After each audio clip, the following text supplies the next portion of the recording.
What's going on, everyone? Welcome to the Season Gaming Bitcast, episode 280. I am your host, Ainsley Bowden, and we have an excellent show for you today because it was a very busy week in games. We have the Xbox Developer Direct. We have the future of Elder Scrolls Online. We have Diablo IV Season 3, Season of the Construct. We've got Palworld taking over the literal world. And we've got to finish up answering the questions that you asked us over the holidays. So it's going to be a busy one here today. I'm looking forward to it. The guys are all here we've got two looking dapper and two looking casual, which sounds about right. We're usually split down the middle. But here we are with Mr. Rodriguez rocking the gaming dyno today. How we doing, my friend? I'm doing good. I'm cold, man. It's still freaking cold. Still cold here. Still cold, no doubt. Yeah, but it's supposed to warm up. Yeah, go figure. Yeah, supposed to get some ice tonight. It's supposed to be like 50 next week, and I was like, that's gonna feel like summer compared to what it has been here. Yeah, and all the weather people are like, could be a nuisance because everything's gonna melt and get muddy. I'm like, you guys look for stuff. Like, this is what you do. Like that. Who cares? Who's driving in the mud? I mean, I know it's Kansas, but we're not civilized here. So there's some kind of media analysis there about making things sound bad all the time. They do it. There is one channel here that I watch for weather, and the rest of them, they sensationalize it.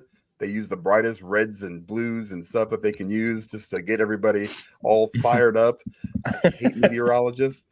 Man, yeah, no offense to any meteorologists in the chat, but I don't like looking dapper, coming right off of his I don't even have a joke to enter here, but Mr. Hoglaw is here and ready for the Lions here after the show. How you feeling? Yeah, you got to dress up for the Lions' second playoff game in a year. I don't know what to tell you about that, but yeah, it's Palworld, and we're all just living in it, right? So we got to talk about that. It's a fun week.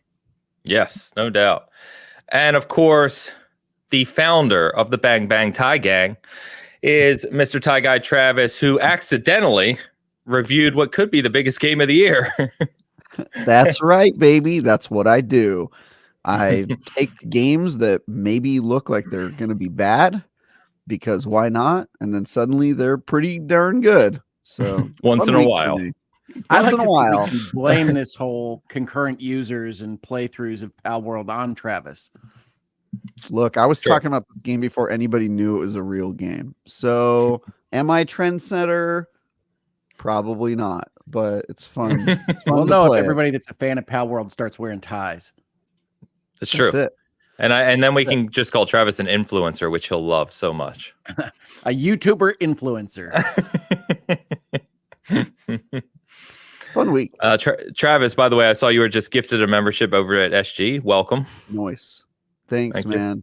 Thanks. I get gifted a membership every couple months because I don't even know what a membership is. And I'm assuming that you're in the chat. It means you can use your ties in the chat. Even better. That's great. Let me take advantage of that right now. Ties.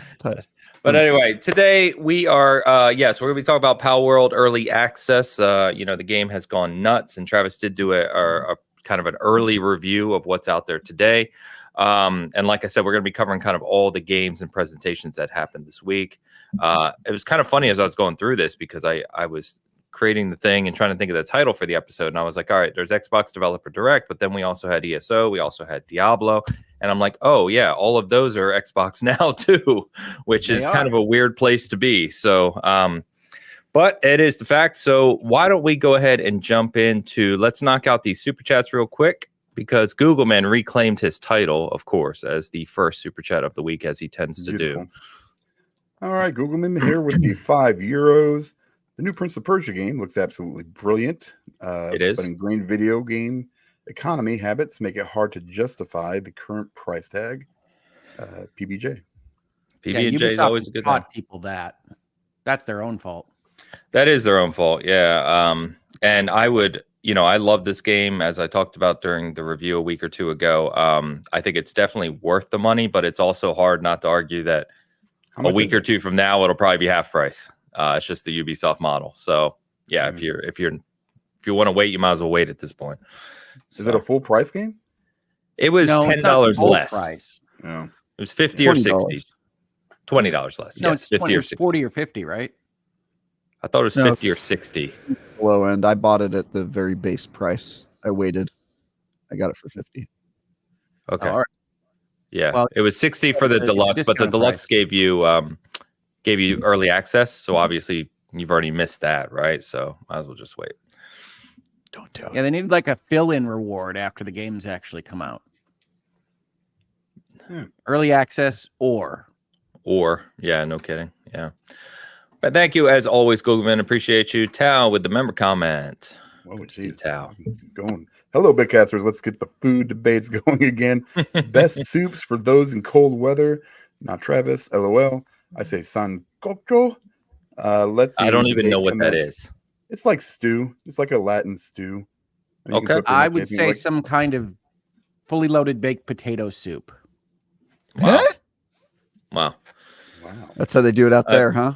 Michigan? You know, baked potato soup. A little bacon, a little chives, a little cheese on a potato soup. That'll warm you up.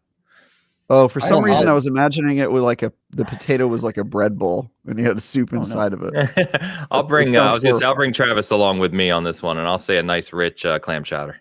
That's the correct answer, Ains. Great answer. Oh, it's the worst. Oh yes. Clam chowder and a bread bowl, man. Clam chowder is goated. Goated. My favorite one right now is Zuppa Toscana or whatever it is. They have it at but I make my own here. It's so good. It's so is good. It as good as Olive Garden's? It's way better. It's so much better. I hope so. It's so much better. You say you make your own? Yeah. I cook, Travis, a lot. Yeah, Dan can make some food, man, for real. Yeah. Dan makes his own gravy. Yeah. Damn right. Tal, thank you, man. Good to see you. Midnight Dreary gifting one SG membership. Always generous. Thank you, Midnight Dreary. Travis by accident, but it all counts. I don't know if I can turn that off so that I don't get. I don't know. That seems wrong. No, it's yours now. It's yours. It all helps the channel the same way. So thank you so much. Appreciate that. Mm-hmm. And Vintage Willow, as always, I say every week I run out of words for the generosity, but thank you so much, Vintage. 10 season game memberships, yes, helps the channel roll. So thank you. And then Game Fire with a member comment. Yeah, Palworld is taking over the world, and we are all pals here. That's correct. Better watch out for that. Pals can get. I got to tell you, the first time I hit a human being with a pal sphere was an interesting moment. That's right. If you didn't know, you can capture humans in Palworld, and when you do, the game gives you a prompt to say, "Hey, you can do this, but it is considered inhumane." And then humans are bound to your will, just like normal pals. They will fight for you in battle. They will help you around the base. You could, if you wanted, do an all-pal playthrough or all-human playthrough of Palworld, rather. If you wanted, if you, for some reason, were trying to make a YouTube video about oops, all humans playthrough, you for sure could. Man, they are tiptoeing the line of decency here, I feel like. No, they're trying to cross it on purpose. It's satirical. That's a bit of the bit. It's the bit. Yeah, the bit is like, what if Pokemon was kind of dark and a survival game? They give you an item called a cleaver that you can craft, which allows you to butcher and eat your own pals to survive. So that's the game. It's a little crazy. Yeah, Palworld is an interesting melange of elements. It's kind of hilarious. Word of the day. And finally, of course, we got a shout out against the tide for the awesome picks. And this week we're going superhero this week, boys. Looking pretty sharp. I gotta say, this might be the best. This might be the best the four of us have looked collectively in one of these picks. I look like me being a superhero was my make-a-wish, and this is going to be the last time I appear. My first and last issue, if you know what I mean. Looking a little sickly over here. You got also, you're a ginger again. Also, I'm a ginger again, which is fine because, like, I just like that they made your glasses into the costume, the mystery mask. Yeah. Kind of just made the lenses a little wider, and all of a sudden, nobody knows who I am. It's pretty great. Well, yeah, look at Hoag's chiseled jaw. Dude, he always gets that jaw, dude. Nice. What's up with that, man? He's getting buff over there. It's crazy. I'm sorry, I'm traditionally handsome, gentlemen. I like how aggressively white Dan's goatee is. Yeah, it's very. I mean, it's on the way. It's going to be. Dan there looks soon. like he's about to turn off his body cam in this photo. It's like he's. And Ains, you look like the reason they made people start wearing body cams in the first place. So together you are. Yeah. My secret is, Travis, it's always off. So. It's always off. It's never on. Oh, great. Oh, Christ. Ty, thank you as always. Appreciate that. Always gives us a good laugh. All right, guys. Well, let's go ahead and get into what we're currently playing. And I'm just going to kick it to you right away, Travis, for your Palworld early access review, because this game quite literally has taken over the conversation at the moment. We had it on the thumbnail for Bitcast last week. And I think, Travis, you were like, why do you have Palworld on the thumbnail? And I was like, well, it's coming out. Seems like it could be popular. And here we go. Yeah, 4 million copies. I was thinking of. Sorry, I spoke over you, Ains. I'm sorry. You were saying no. Go ahead. For Palworld. That was one of the things I was thinking about while all these articles were coming out about how massively successful it was the conversation we had last week about maybe it should have been Suicide Squad on the thumbnail instead of Palworld. I was like, oh, Ains won that one. That's right. It was just, I thought it was a funny looking picture, and we kind of joked that this could be something big just because it's Pokemon with guns, right? In theory, anyway. So game's out in not early access, preview, game preview, I guess you could call it. Call it game is early preview on the access. Xbox side. Early access, on Xbox okay. side, it's game preview, but it is early access. It's just that early access now has two meanings, unfortunately. So I couldn't really talk about this last week because I was under embargo and I wasn't really allowed to talk about what I was playing at the time. But I was saying privately in the IGN chat, like, yo, this game is like actually good. I'm super surprised that it's good and we should get people on it. So like last week when I told the team that, all of a sudden they were scrambling to get like the guides team on it and stuff like that. They're like, all right, people are going to have questions. Right, about, everyone on it now. And yeah, everyone's on it. And so I kind of had a little bit of a head start to knowing that this game was actually going to be good, but I didn't think it would be popular. Sometimes good games still don't sell super well. And I figured, it's a Pokemon clone. I don't know if those have sold super well in the past. I don't know if Temtem was like blowing up the sales charts or anything when that came out. But it is a survival game, and survival games tend to do really well, whether it's Valheim or whatnot. So they stream well. They're fun, and this one has that comedy bit to it and a sense of there's a lot to do in this game. But yeah, let me just talk about the review in progress, because it is not a final review for one reason, which is that the game is super long and I'm still not done with it. I am almost done with it. So for those who don't know, IGN requires its reviewers to finish all the content in a game. In this case, I can't actually finish the game because the whole game isn't there yet, which we'll get to later. But there is quite a lot to this game. There are enormous biomes in the game, a map that takes hours to get to the end of. Like it's just a ton of exploration, and every time you reach a new area, whether it's the volcanic mountains to the west or the snowy mountains to the east, or the giant tree in the back that makes me think of Elden Ring, it's funny, it makes me think of Lion King. Oh, really? Okay, it's a little too big for Lion King, I think. But yeah, it's pretty there's a lot to do, and each of the areas has pals of different levels that will absolutely destroy you if you haven't properly leveled. So, I got into the game on PC. I played through maybe half of it, beat a couple of the bosses, and then when it came out on Xbox, I had access to multiplayer, and I need to record multiplayer and also do that. So on the Xbox playthrough, I'm now level 36, I think, and working my way toward the end of the game here. So it is just a good survival game. Like if you ever played a good survival game, it is a survival game first. I would say it has more in common with a Rust or a Grounded than it actually does to Pokemon. You're not going to idyllic towns and fighting trainers or gym leaders for badges or anything like that. You're straight up, Breath of the Wilding your way through different levels, hang gliding around, exploring, looking for pals to capture and train. And then, you're spending a lot of time at your bases, optimizing and upgrading and that sort of thing. And so I'm at the point in the game now where my base looks a little bit more like a sweatshop or a factory, and I've got pals standing in front of assembly lines, crafting guns and ammo and stuff for me. And so the game gets goes from you kind of living outside of essentially a tent and a campfire and doing sort of like a very brutish survival game to all of a sudden like Industrial Revolution, where you're using assault weapons and stuff, and it becomes more of a proper shooter. So it's pretty interesting. I think Game Pass has certainly helped it a lot. I think the fact that it's got a little bit of a what I called in my review a almost copyright infringement Pokemon inspiration. We'll talk about that.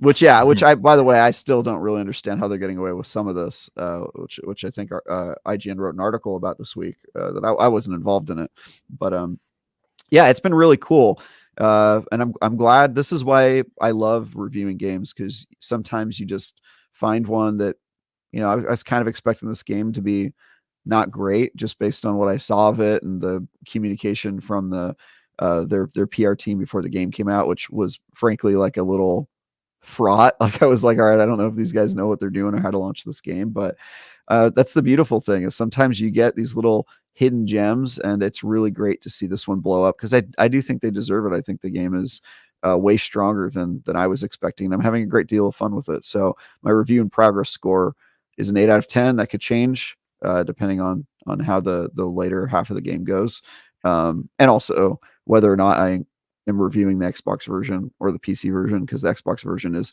significantly less polished and has crashes and bugs all over the place. But it's also a couple of versions behind, according to the Discord of the developers. So it's interesting stuff, and I'm glad. I know some of you guys have played or maybe have thoughts, but that's where I'm at with it. I'm having a lot of fun. No, I put in a significant amount of time yesterday. And I think it's interesting. I'm not the biggest survival crafter fan, right? Like that's a very popular genre, especially on PC. It tends to come across as a little janky to me. I don't love having little walls that I have to put up and buildings that I have to make. My favorite of these is Subnautica.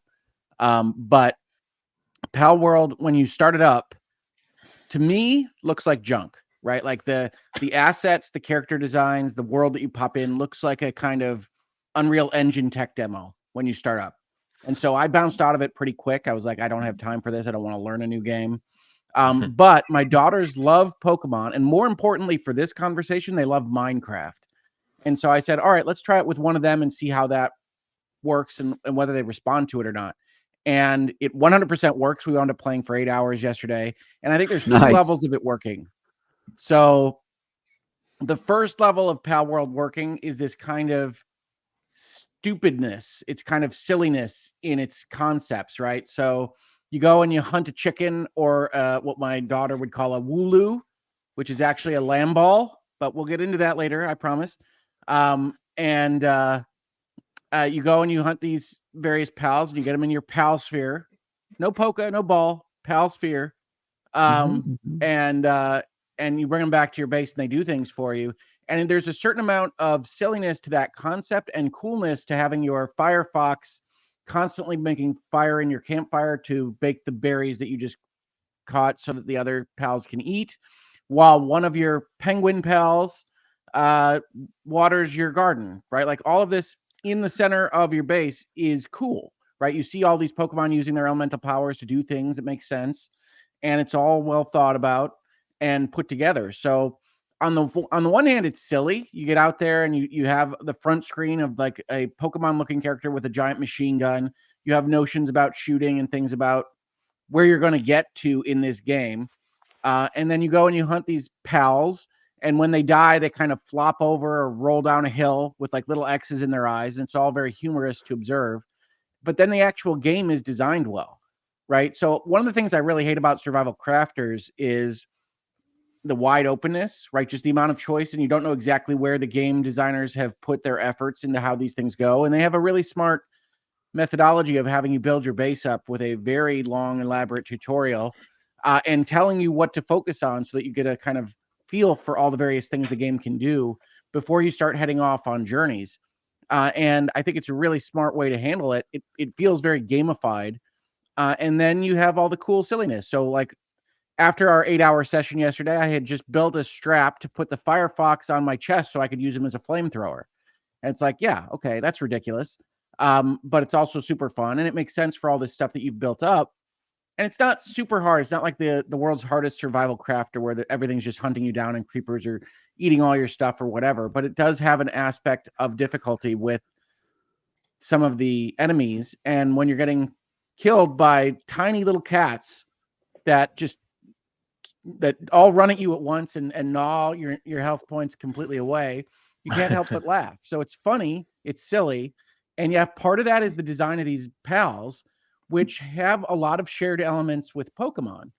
But as I said on Twitter, as I will probably say in Virtual Legality later this week, based on the number of people that have asked me, this is not what we would call an obvious case of infringement. They shared kind of design sensibilities.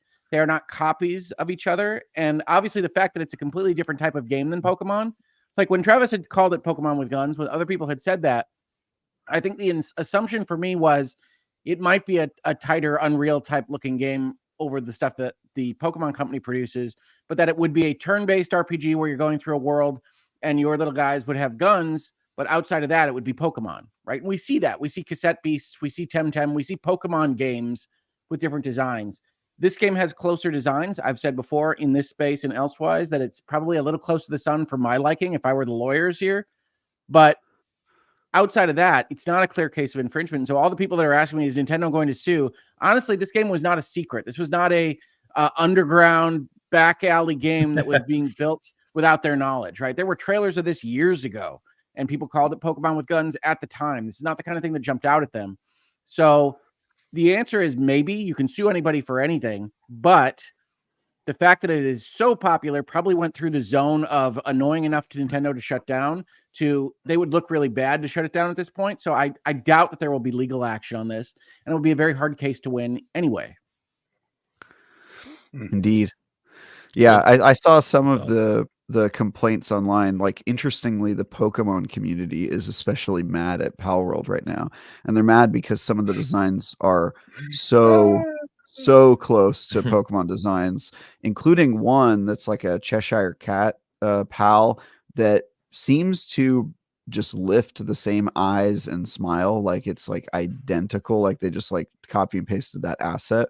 So there is some stuff that's like, whoa, like that's pretty on the spot on the nose. But yeah, I think it would be in poor taste to shut it down. And also, I don't know, it's not like they're using Pikachu in their game or anything like that. We've seen Pokemon shameless kind of clones before, and I think the important thing to me is that they're doing something different or new, and not trying to make money off of Pokemon's actual coattails, right? And Palworld is very different as a game. That's why I'm making a point to tell people it is a survival game. It's really not a Pokemon game in that sense at all. But it is interesting to see these people who are clearly big fans of Pokemon kind of take it into their own hands to make a different type of game in that world. And I think there's a lot of appetite for that, given Game Freak's seeming kind of inability to provide a little bit of evolution with their own property. And so I think people are taking it upon themselves to make the Pokemon games they wish they could play, were it not for copyright and intellectual property. And I think that's when you see these conversations online, that's what you got to ask yourself, right? Is like, what is the purpose of copyright? What do you want to see happen here? And I would argue the purpose of copyright, and I would argue it because this is what the Copyright Act says and what the various congressional records point out, is to encourage creativity. We want remixes. We want people to take things that are in existence that people have come up with and look at them from a different perspective, right? We don't want you to copy Pikachu and put it in the game, although arguably with some of the stuff Palworld did, even if they did that, you could comment on it being satire or pair. And so you might have an argument there. So in this particular instance, we want folks to say, hey, okay, there are cute little animals that run around, and right now we have it as a turn-based RPG battler where you build up in gyms. What could that look like in a different genre? What would that look like as a Souls game? What would that look like as a survival crafter? And that's what the Copyright Act and copyright and intellectual property in the world is designed to do, is to say, hey, Nintendo, you get money for making this thing. It exists in the world now, but you don't control it for every reason, for every possible thing that somebody could do with it. We want people to build off that. That's how human ingenuity works. Yep. Yeah. Fair enough. It's cool. Fair enough. Well, yeah, I mean, it no doubt has taken over. I've seen, I think we said right at the start, is it 4 million copies it's sold on Steam now in 2 days? Something like that. It's in the top 10 of played and sold. In fact, I think it hit number 1 played and sold, at least briefly. I think it was 2. It was 700K concurrent. I think Counter-Strike. It broke 700. It was at 890 at one point. I know. Oh, really? It 1 million, didn't it? It beat Elden Ring. Yeah, it was at 6 this morning when I saw it. Yeah, 6. it was just past Elden Ring. Ains is looking at the camera. I thought he just died there, but no, it did clear Elden Ring. Yeah, I mean, it's cool. It can beat a 2-year-old game finally, but whatever. I mean, considering I came from an indie studio whose last game was Craftopia, a game that nobody has ever heard of, that was basically a shameless Breath of the Wild clone. I will say there is some fair criticism there of like, this seems to be what the studio does. They like look at really popular Nintendo games and they kind of just go, what if we made something very close to that? And it's kind of weird. Yeah. But I will say, Oh, sorry, Travis, go. No, go ahead. I was just gonna say, chat's correcting us. So it broke 1 million. In fact, Lucia said it almost hit 1.3 million concurrent. God damn! So it's going nuts, popping off. That's crazy, and I think it is because it streams well. And part of the shtick is that they look enough like they could have been Pokemon that's where some of the humor comes from. Of course, yeah. Well, and I think that it streams well. Multiplayer component helps too on PC. Playing it with other people. The IGN team about this when people were passing around the comparisons. I was like, honestly, this game is so silly it almost might qualify under parody law. You know what I mean? Like you could just argue like they're just kind of doing South Park. That's your preview of virtual legality for the week, folks. There you go. Great. There you go. Well, that's cool. I think I'm glad so many people are enjoying it. Definitely look cool. I started up on Xbox and tried it. I like Hogue. It's just not my type of thing, and I've got no one else to. I don't have a young daughter who may enjoy it. So she laughed so much. Hop on in. She was like, that is ridiculous. And she was enjoying herself. And she's a teenager. She's very serious and thinks about things a lot, but does enjoy things like Pokemon with her younger sister. And in this particular case, she was like, that is insane. Did that sheep just die and roll down the hill and into the river? And can we get it out of the river? Sure did. And then, okay, we need wool. How do we get wool? It's like, you're not going to go murder those sheep, are you, Dad? Well, we're going to do wool. I loved some of the random encounters. I don't know if you guys have started to experience these, but the later you get into the game, the more your base gets attacked by like elite groups. They just show up to your get raided by man-eating pals. Yeah, exactly. And they get pretty creative with some of the higher level ones. Like one of the ones I reached was called 7 Bushi. There's a pal named Bushi that basically is a samurai, and one of the random encounters is you can get raided by 7 samurai. Like they recreate the 7 samurai attack scene, and they all show up with their katanas like running up the hill at you, and they're like level 40 something. Like they're like so high level, and they will just I got attacked by a dinosaur. I got attacked by a dinosaur, and the whole base was on fire, but we caught it. It's our pal now. Knocks down trees for us. Nice. Yeah. It's cool, man. What a cool game. Well, 2024 is already off and kicking, man. Prince of Persia was amazing. This is obviously done way better than I think nearly anyone anticipated, and we have big releases coming up soon that we talked about last week. So with no slowdown from 2023. It's crazy that it's this fun in early access. I'm really excited to see where it ends up when it gets its 1.0. Maybe we'll re-review it, and I would love to re-review it down the road, kind of like we did with Grounded. But yeah, Travis, I will say my daughter said one thing when we did get finished with our Palworld session, which is that she likes Grounded the best. Grounded is still my second favorite survival game. I think it's Minecraft, Grounded, but this could be 3, honestly, just because I love the comedy of it. Like I'm going to continue to fight for love for Subnautica. I like Subnautica too. It's on my top survival games list, my IGN playlist. If you want to check that out, I am trying to keep that thing up to date. Nice. Well, that's cool. So thank you for the context there, guys. Because I only played it for a very, very short amount of time. So hop into my world, man. We'll show you the ropes. I think it clunks hard when you first pop in there, and you're like, "Oh, this looks like a junk budget game that they put out there to get some money." And to some extent, it is, but it also has a lot of really good ideas. Well, the funny thing I noticed right away is like you get a little slate thing, and you have to leave the cave, and it goes ding with almost the exact same sound as Breath of the Wild, and I'm like, really? This is what we're doing? Oh, there's a lot of Breath of the Wild in it. There's a lot of that kind of little haunting piano melody when something happens. Yeah. I think that is them like still being in the Craftopia like days. Like this plays as like their last game, the Breath of the Wild clone mixed with the Pokemon clone mixed with a survival game that copies like every other survival game. So like I do mention that in my review in progress is like this is pretty shameless. Like you kind of just have to swallow the fact that they're just not even trying to hide the kind of rip-off level here. But again, I would say intellectual property is based around the notion that you can get new things out of combining old things in different ways that people haven't done before. And like this is Breath of the Wild, Tears of the Kingdom, times Minecraft, times Monster Hunter with Pokemons. I mean, it's weird. Yeah, it is. Cool. There is no other game like this in the sense that it combines a Pokemon thing with a survival game thing, and it's a brilliant idea. So there is some originality, even though all the parts of the game that kind of congeal together they're all on their own ripoffs. You know what I mean? Yeah. Well, let's hope with this success, they're able to kind of keep up with it, obviously. And maybe they can kind of continue to build this out into something truly special and that has some longevity. So we shall see. All right. Before we obviously jump to the core topics, guys, what other games have you been playing you want to talk about? Yeah, I don't think I have any Hogs notes for this week because I've been playing Prince of Persia and Palworld.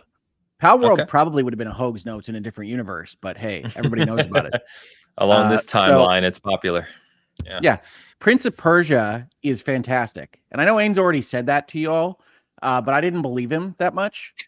So I actually got in there, played it some more. Ains is right. I can back that up. But I didn't expect it, even while I was playing the opening parts of it. So, yeah, Prince of Persia has the feelings of a Symphony of the Night or whatever your favorite of the Metroidvania genre is, because it has different... I'm going to call them biomes. They aren't really biomes, but areas. Yeah. In Prince of Persia, they have different enemies. They have a lot of forward momentum and progress and newness. That is what reminds me of playing Super Metroid or playing Symphony of the Night. And I don't think I've felt that way in quite a while. And that includes games that are really popular from some people. Like I didn't see that in Hollow Knight as much for me personally. I know people love that one, but it felt very samey to me, at least during the middle of that game. And Prince of Persia just constantly has new stuff to show you in a way that really reminds me of the games of old that made the genre popular. So if you are interested, check it out. Although, as somebody said in comments, I think it was Googleman, yes, Ubisoft will generally lower their prices very soon. So if you're already here at a week past when it released, you might as well hold out. Yeah, it is.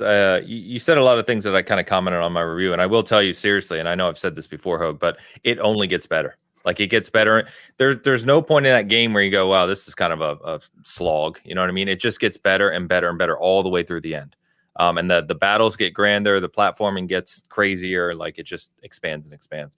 I honestly, someone asked me about Metroid Dread being kind of the most recent, both Metroid, but love also Metroid Dread. Yeah, and I loved it too. Loved that game. Finished it the week it came out. We gave it a really nice review as well. I think this is a better game than Metroid Dread overall once you play through both fully. Yeah, I it's think Metroid fantastic. Dread gets a little too complicated in the way it's set up in certain important respects, and Prince of Persia hasn't done that to me yet. Yeah, yeah, and the whole robot. I forget the EB. I don't remember what the hell they're called. They weren't great. But anyway, regardless, yeah, definitely check it out. But that's cool. Dan, Travis, anything else rocking right now? Golf. I'm trying to think. It's on. Golf? That's all I've been playing. I'm playing The golf. 2K or PGA? 2K. PGA, Okay.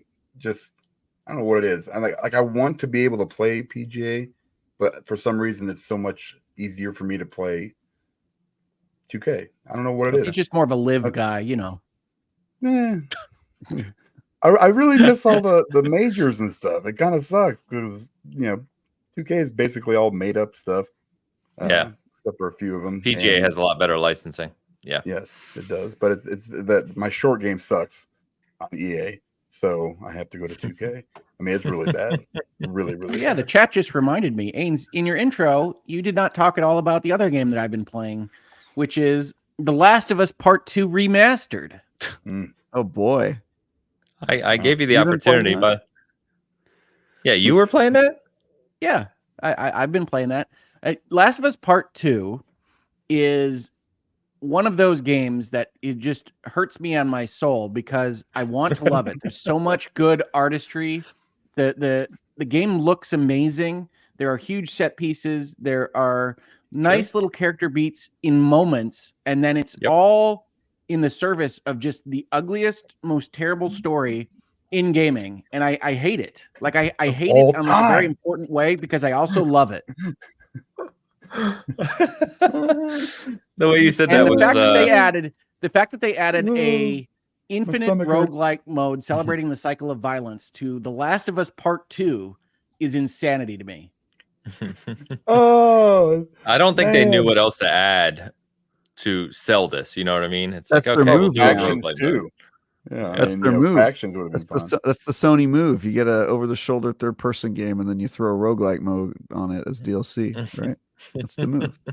And it's good. Like No Return is interesting, and it's interesting to play that kind of game in the Last of Us environment, but it's such a tonal mismatch to whatever the hell that game was trying to tell you about various things. And like, I want to love it. You go in, you start Last of Us Part 2, and you're like, there's so much artistry in this. It's gorgeous. There's so much that's been baked into this game. And then you keep playing it and you get further and further, and you're like, oh, right, the actual plot, the narrative here isn't even half baked. It never hit the oven.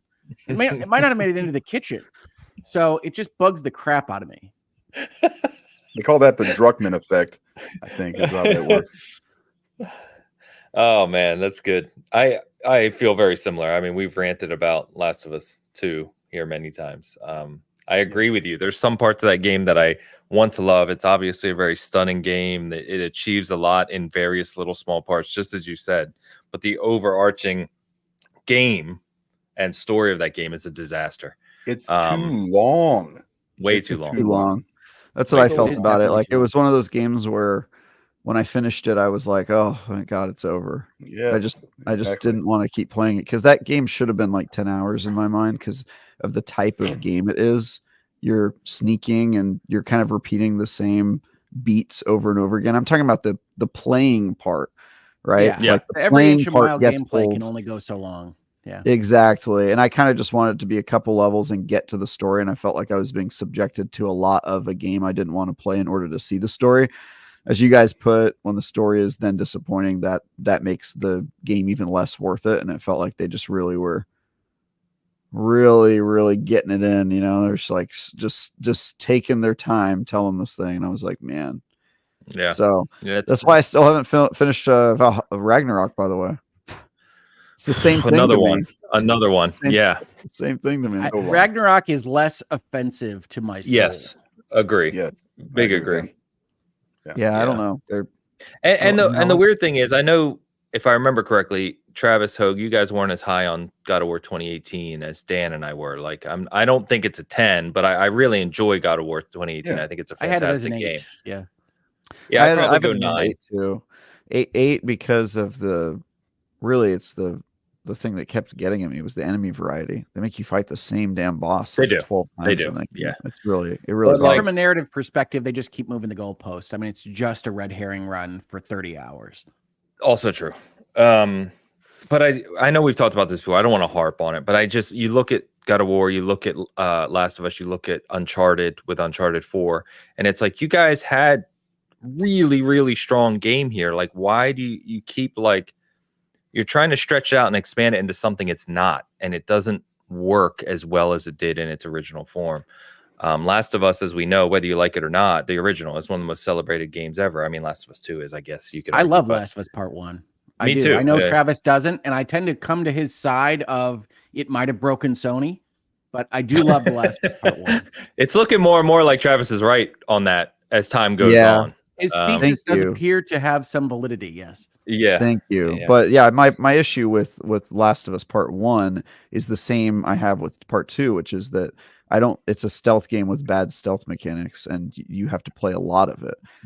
But I will say, The Last of Us Part 1, the payoff is worth it because it's not as long. You can get through that game in like 8 hours, maybe 10 hours. And the story ends up being more worth it than for the record. Toad cannot get through Last of Us Part 1 in 8 hours. I can't. Isn't it a pretty short game? I'd say 12. It's about 12. Okay. It's not super long. It's way shorter than Last of Us 2. That's for sure. Yeah, that's what I'm thinking. I just remember like Last of Us Part 1, you could pick up that game and get through like a good portion of it in a single sitting, and 2 you're no way. Like, you can't get through that in one day unless you're 60 hours with 2. Yeah, well, I think it took over 40 on 2. Yeah. Dan jokes notwithstanding, after Last of Us Part 1 is when Neil Druckmann takes over Naughty Dog, right? True. So that's when you have Uncharted 4, that's when you have Last of Us 2, and then apparently just remakes of Uncharted 4 and Last of Us 2 until the end of time. I remember when we were playing Last of Us 2, I think it was before Travis or Hogue were on Bitcast, if I remember correctly. Because Dan and I were talking. Yeah, Dan and I were talking about with Bert, and I remember I got to one of the key moments in Last of Us 2, and I thought, based on Last of Us 1, that was near the end, right? I'm like, oh, I'm almost finished it. And I told these guys where I was, and they're like, you're not even halfway through the game yet. And I'm like, you hadn't flipped over. Yeah, I'm like, wait, what? Like, what are you talking about? I still say that Last of Us 2 should have been campaigns and then a third part after the 2 campaigns were completed, because the way it runs linearly is just not great. Yeah, it's a mess. Anyway, I know we've ranted about that game many times on the show. Yes, I did not mean to bring it up, but I did get the remaster. Sony putting it out for $10 is probably still too much for what it is, but that was enough to convince me to get it. I do like the artistry on display. I know people accuse me of being a PlayStation hater, but I really do think it's one of the most fantastic artist pieces in gaming, and it's a shame that it was not written better so that artistry could be better realized. But can I ask you get the remaster? It does load fast. No Return is interesting. So if $10, how are the graphics? I mean, I know they put out like a patch for 60 FPS. So here's the thing: Last of Us Part 2 was stunning already, right? Yeah. Sure. So it's still stunning. It fits right in with 2023, 2024 releases. I would have to really look at the 2 next to each other to see if there's a big difference. But it looks like I remember it from 4 years ago. I was going to say, I think Digital Foundry did a comparison, and it's some little lighting touch-ups. You know what I mean? It's if you're probably for you, Dan, especially as you joke all the time, you probably wouldn't even notice the difference. Yeah, I probably wouldn't. Yeah, it is as stunning as I remember it, which means that it's already true a stunning remaster. game. We knew to bring it from there to here. Yeah. By the way, over 300 people hanging out with us live. Thank you so much. Good morning. Share it out as we get into we're about to transition to the conversation on Developer Direct and all the announcements this week. This is where everybody starts to hate me. And me. I'll be right there behind you. What? Like, you guys are Debbie Downers, man. Come on. I got so much crap from my Twitter thread for my live tweets of this particular I love them. Showcase, and so I'm ready. I'm ready for it, chat. Let me know how much you hate me. Remember, though, I'm an Xbot and a PlayStation hater, according to the internet. So yes, but also a Sony and a Xbox hater. So that's true too. All of these are facts. I don't know why you guys are, we should all hate both of them, to be honest. I hate gaming. I don't know what you guys are here for. Yeah. I hate video games. Why don't you even talk about these things? Crap on everything. Listen, I'm just, that thread, you mentioned Alpha Centauri. I just want to shout you out for that, because I see nobody ever mention that game. It's one of my favorites of all time. It's a great game. I love that game. So, by the way, Dan, when you said the reason this whole Last of Us 2 commentary came up is when you talked about playing golf. Silking it, I wanted to shout him out in the chat. Said, "Are you playing 2K, PGA, or Last of Us 2?" Which is a great comment. So fantastic. Travis, I didn't know if you had any other game that you wanted to touch on that we're not going to get to as part of the other conversation that you can talk about.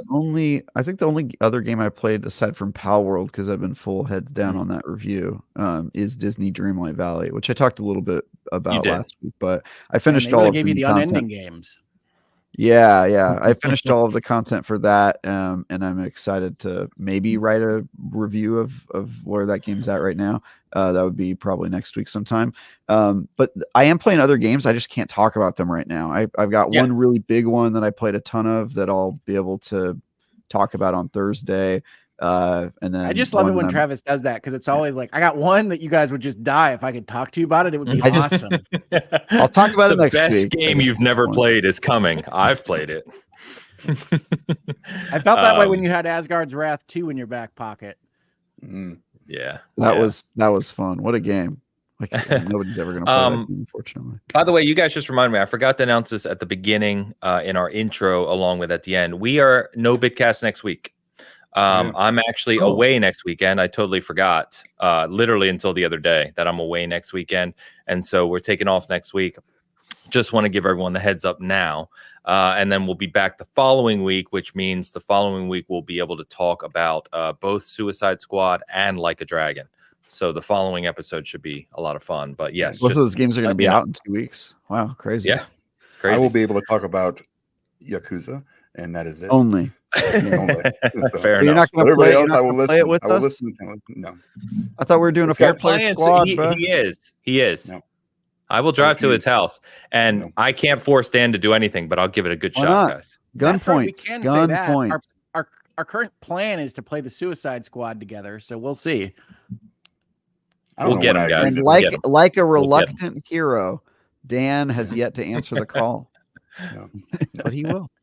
He will. He just sees the light in the sky and he goes right back to Yakuza. It's okay, Bilbo. Someday you'll realize that you wanted to go on an adventure all along. All right, let's catch up. We got a couple super chats. Mr. Don's in the house. Don Liner with $5 super chat. Good morning, Bitcast. I'm not comfortable with Bitcast. Bitcast. Yeah, we changed that. I'm on Team Bitcast. I got the Plat and Eternites. Great game. Did Hogue play more? Also, anyone play Grand Blue Relink demo? I still don't know what that is. Don, I keep stalling out in the middle of Eternites, so no, I haven't played much more. I did play the Grand Blue Fantasy Relink demo. I didn't love it. I actually talked to Alex about this a little bit behind the scenes. It felt like one notch too generic for me, but I will say this: JRPG demos almost always bounce off of me because they have to tell you enough about the combat system that they put you in the middle of the game. You don't have enough context for what you're doing, and I don't tend to love those. I didn't like the Tales of Arise demo when I played it, for instance. That turned out to be one of my favorites that year. So I'm not holding it against Grand Blue Fantasy Relink, but I didn't love the demo. I bounced off Fair enough. Relink demo pretty quick as well. Yeah, I know Alex he's a big fan. So yeah, I think he's covering that one for us too. So yeah, no, he pinged me and I was like, well, fighting the goblins for like an hour was not the best way to demo the game, I would guess. But hey, it's not up to me. Fair enough. Don did then follow with another super chat. Yeah, another $5. Oops, chatted in the Hogue chat. Not season gaming chat. The Hogue channel will take it, Don. Thank you. I was gonna say there's no right side to super chat on. We get them all. Everybody wins. Judgment taught me shogi, koi koi, oichi kabu, and the next is mahjong. I can't play any of those. They are so hard. Like I thought they're all the same. I've played every Yakuza game for literally hundreds and hundreds of hours. I cannot play these games. None of them. I can play shogi and mahjong. Those are pretty simple. No clue. I think the worst way to learn one of these games is with like the 25 text boxes in a row that a Yakuza or a Judgment gives you. So I've never gotten into it. Yakuza is not very good with tutorials. They kind of just slap you in the face with them. Love it. Love it. Don, thank you so much. And no, it super chat wherever you want, my friend. It all works. Good to see you. I'm very appreciative. Yeah. And Darth Mac, member comments? Yeah, enjoying hanging out with the gang. Yeah. Simple, straight to the point. Enjoying having you hang out with us, Mac. Good to see you.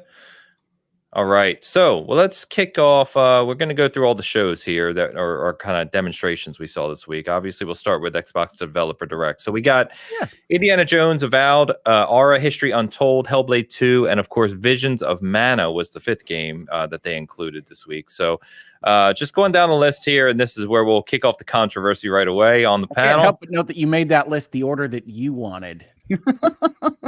Not no, definitely not. Hellblade 2 is way in front of ARA for me. Okay. Yeah. Well, I did notice one big switch then. Yeah. I think this is just how I was typing it this morning. Yeah. But Indy is definitely, at the top for a reason. Yeah. So Indiana Jones, we get 10 minutes with Machine Games. They show off the game. So Indy is a first-person game with third-person cutbacks. One of the big questions coming into the game, was it going to be first or third person? I thought you told me last week that it was third person. I thought that. I think I did. I think I talked about that. I took that as news. No, it was not confirmed prior. I think I had said that Machine Games said it was their first third-person game, but I must have been misremembering that. I think I said that last week too. I was like, I think. Damn it, Travis! Typical. Clearly, I was typical IGN level reporting.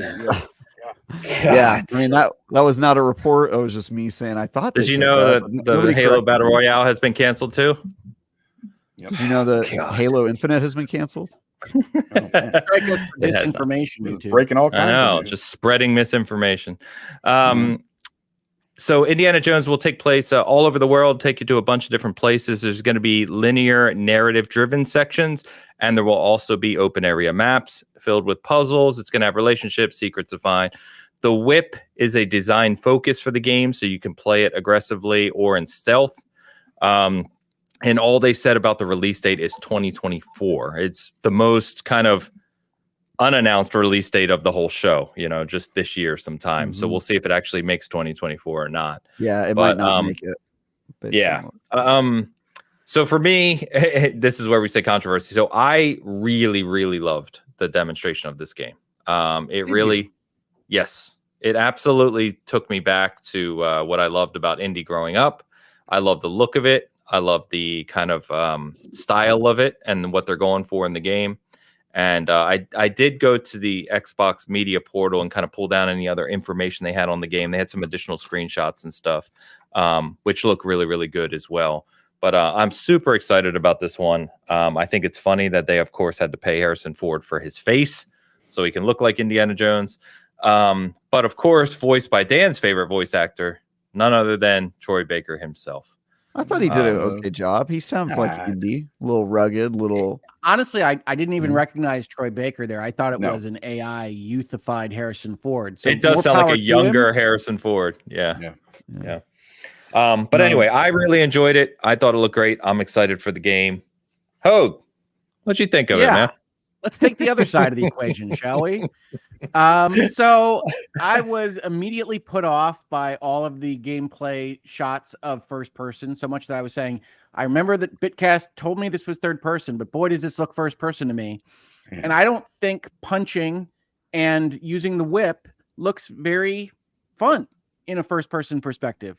So I didn't enjoy what they showed. I thought that the plot that was put out there in the trailer, which is essentially there's a lot of religious things in a circle around the earth, doesn't compel me to go and see it. So Indiana Jones and the Great Circle isn't the same as, the Ark of the Covenant or the Holy Grail. And so I'm not compelled by what they showed from a story perspective. I didn't think the gameplay looked good. I thought the graphics looked very good for what is apparently a game that's at least close to a year out.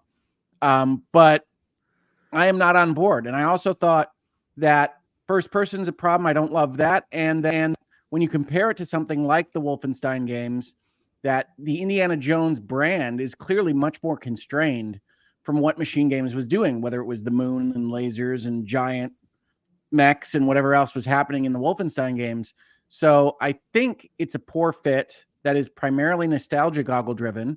And I am not super excited about this particular title. I apologize in advance to anybody that I've offended by not being excited about this game.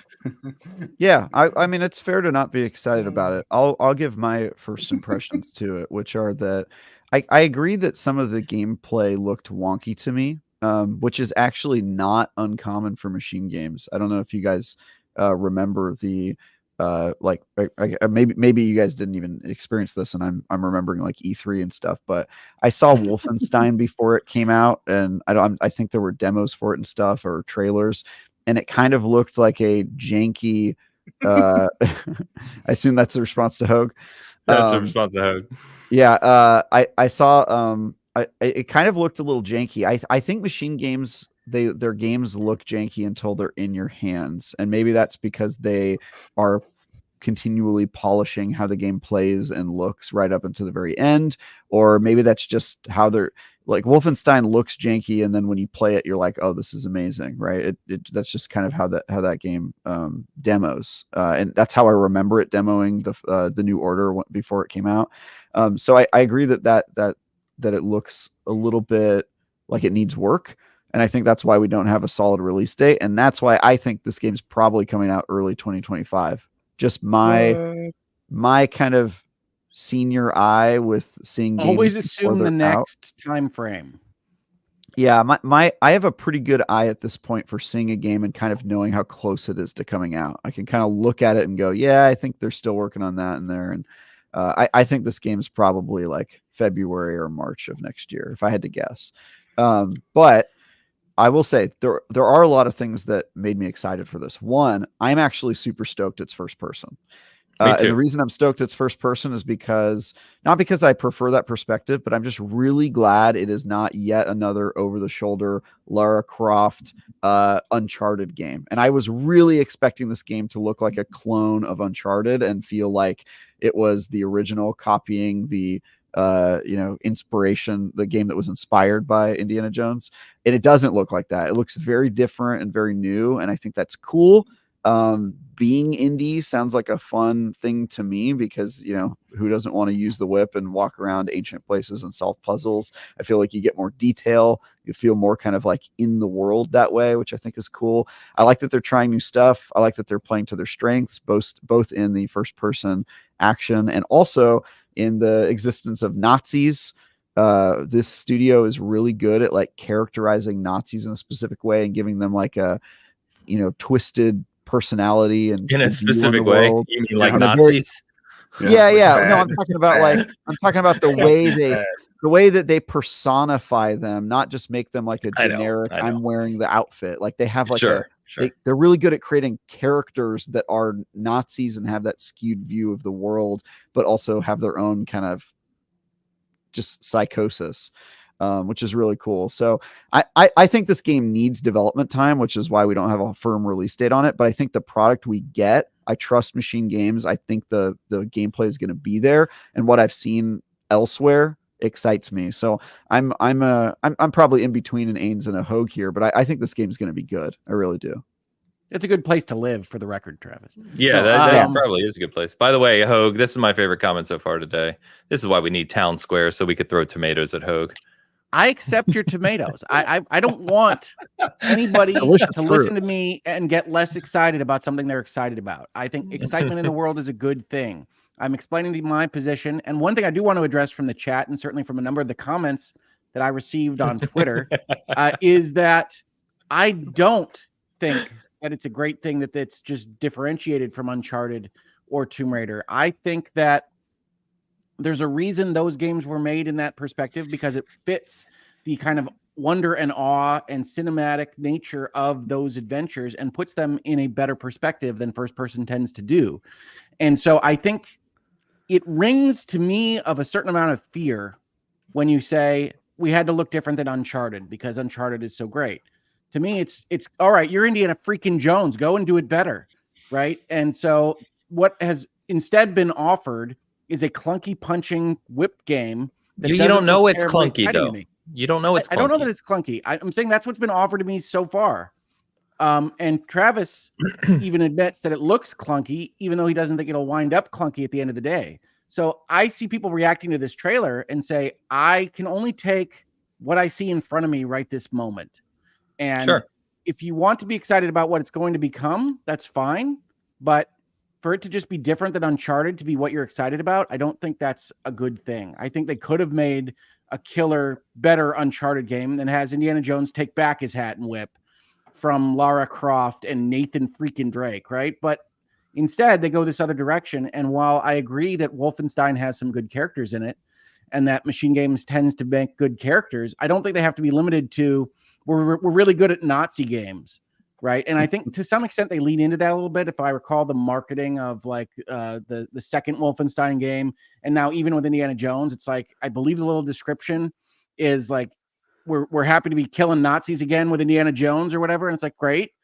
But, Indiana Jones at its foundational core isn't just about killing Nazis or being BJ Blazkowicz. It is about adventures and puzzle solving and one point leading to the next. And hopefully having a good story at the core of that. And I don't know whether that'll happen or not. I do know that I'm not as interested in the game as I was before the announcement and gameplay reveal. So that's all I can say, honestly. Well, I think you'll be proven wrong. I think that they know what they're doing, and I think that I don't think I can be wrong on I'm not excited. But yeah, I mean, I think your instincts are wrong, is what I mean. I think it's going to turn out pretty good. Oh man, I'm excited. I said, Dan, what'd you think of this, man? I'm kind of closer to what Hoax thought. I literally yelled no when I saw the gameplay for the first time out loud. Why? I'm not sure. I was hoping for a third-person game. Oh, that being said, I'm not necessarily opposed to first-person games. Like, it's not. I was just thinking, man, like Hoax said, it kind of lends itself, that genre, to kind of a third-person, perspective for me. But that's just my preference, and that's what people need to understand. It's not a like this can't be done. You've got.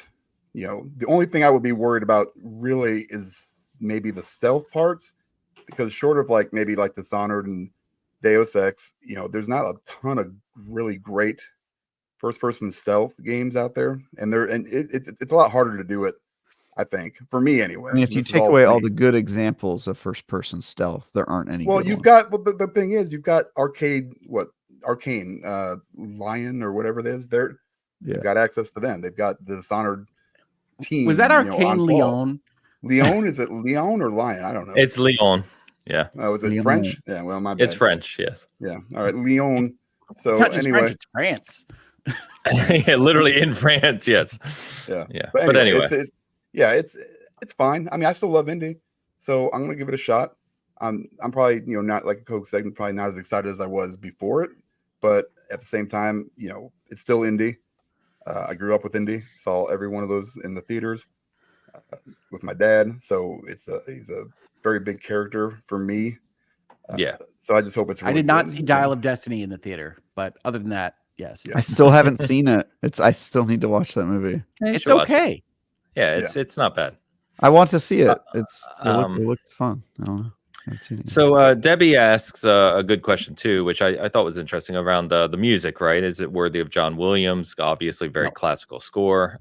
So I think that I do appreciate, at least, because this is the thing I hate. Like, when games have to replicate something and you say, like, well, Indiana Jones has John Williams, so the music has to be John Williams. It's like, nothing is John Williams worthy. Nothing will ever be. Like, that's impossible. It's an impossible target to hit. But I do at least appreciate in the presentation that they addressed how classic the John Williams score is and how classic his music is in theater, and that they are putting a lot of effort and time and focus on the music in the game with a an orchestral score. So I at least appreciated that. Will it be as John good as the Williams, movies? Probably not. But at least they're trying. John Williams's music will be in the game, right? Like, so it will be. Well, John definitely. Williams I mean, at least in based on the trailers and things. Yeah, they they played the theme. Yeah, but I don't know how much. Right? They're obviously adding new original music. Of course, yeah. For the game. So.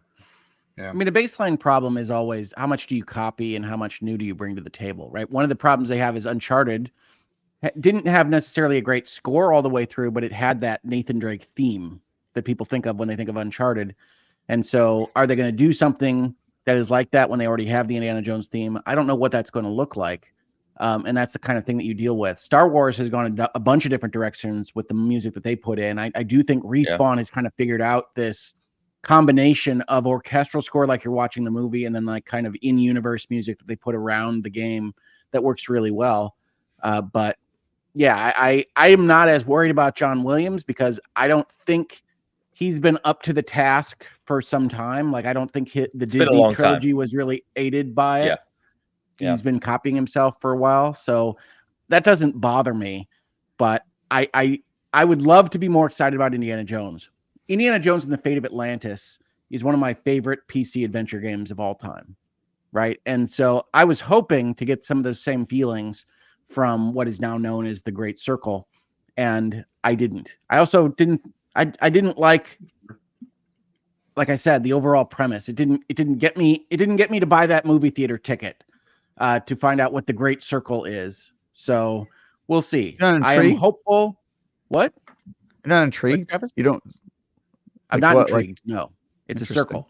So, Hogue, what I'm getting from this? Why? What is it? What does it do? Why is it a secret? What's going on? What is the Great Circle? What does it do? Well, they literally talked about it, right? Like all of these iconic places in the world, when you map them out, create a great circle. That's what they talked about. So I'm just wondering why that's important or what that does. To me, I don't know what the answer is. It's not as like on the nose as like the Last Crusade. Okay, they're going to go after the Grail, but I'm interested to see like what are we hunting here and why is it important? What crazy magical thing are we going to discover? And I hope it's not aliens.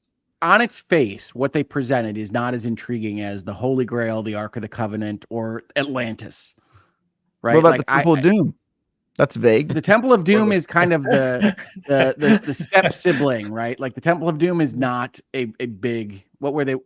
I can't remember how they're called. Shankara stones. I was gonna say chakra stones. Yeah, Shankara stones, dude. Yeah, you got to get all 5 of them. They only get 3 in the movie though. There's 5 canonically.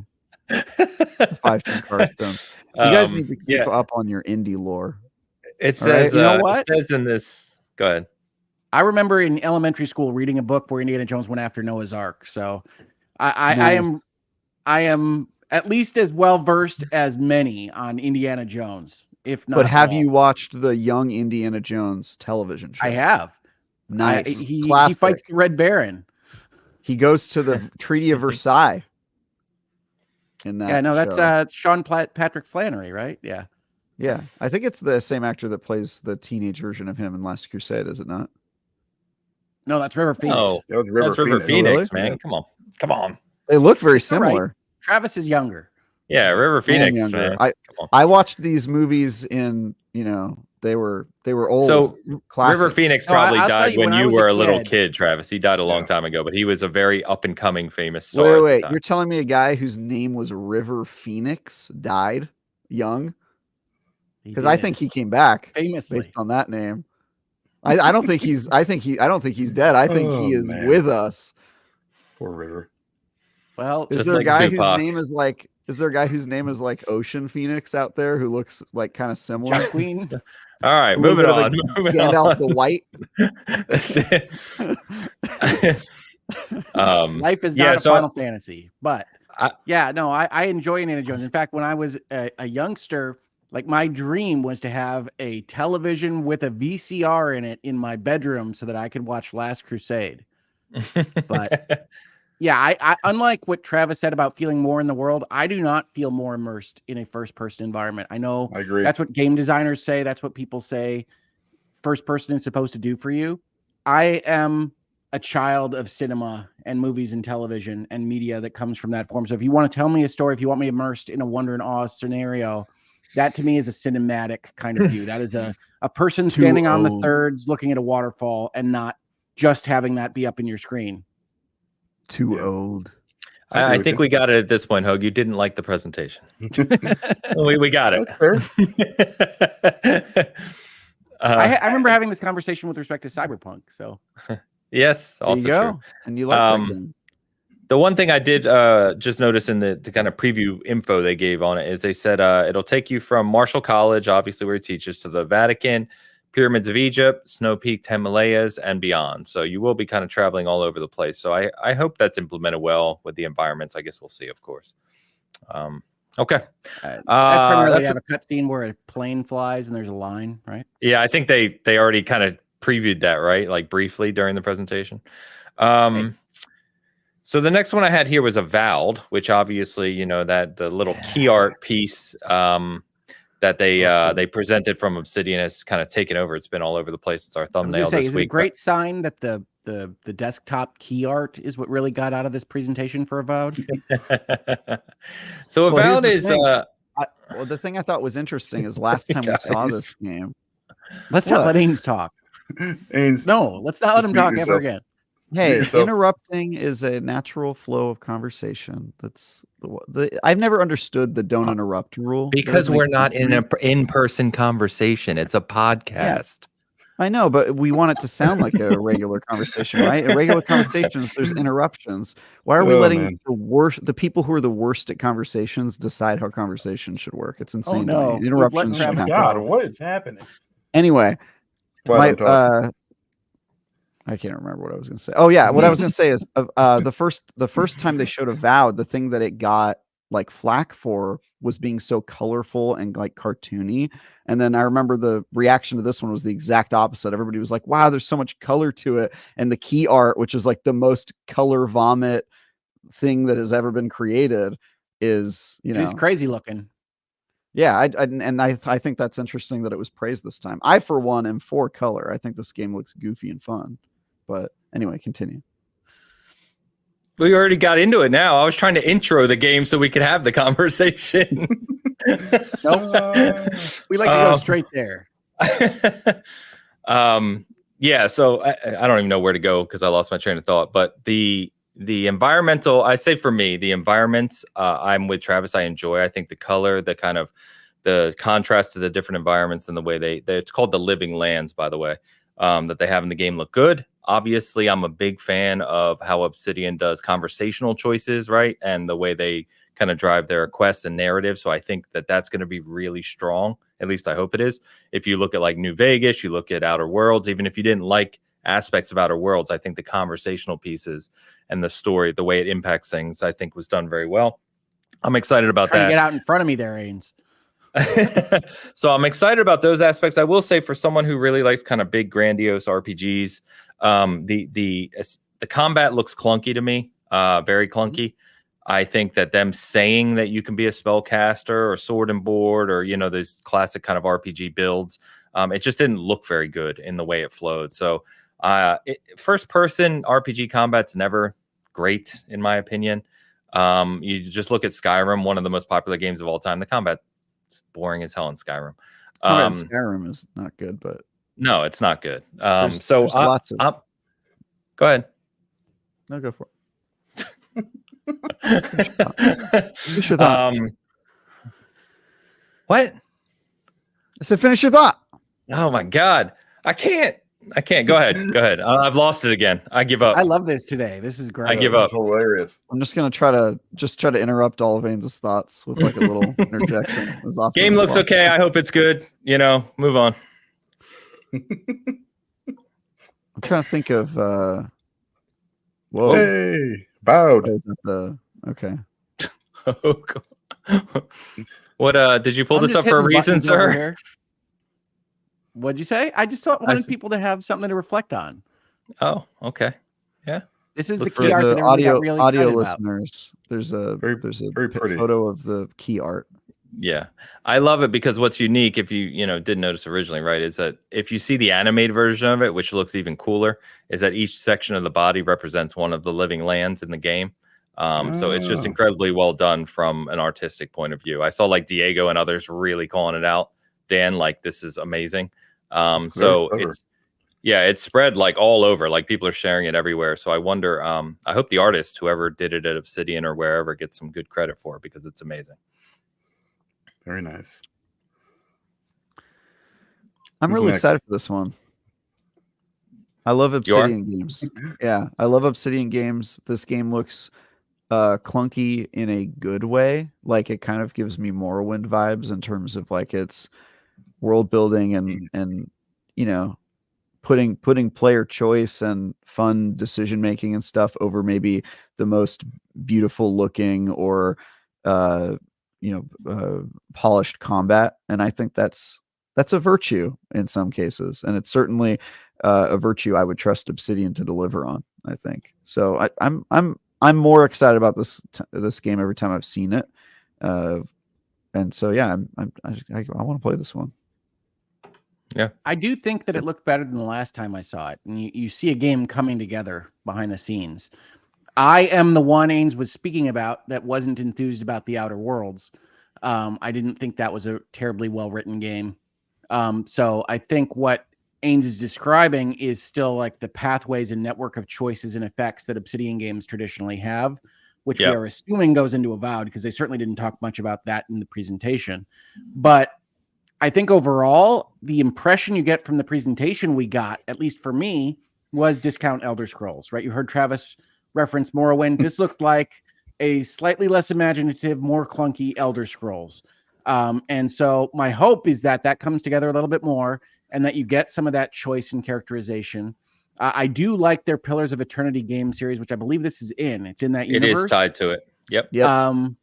And so that gives me some hope. I didn't love the Outer Worlds, but that's really the only Obsidian game that really didn't click for me. So I'm also looking forward to this, even though I think it's kind of hard.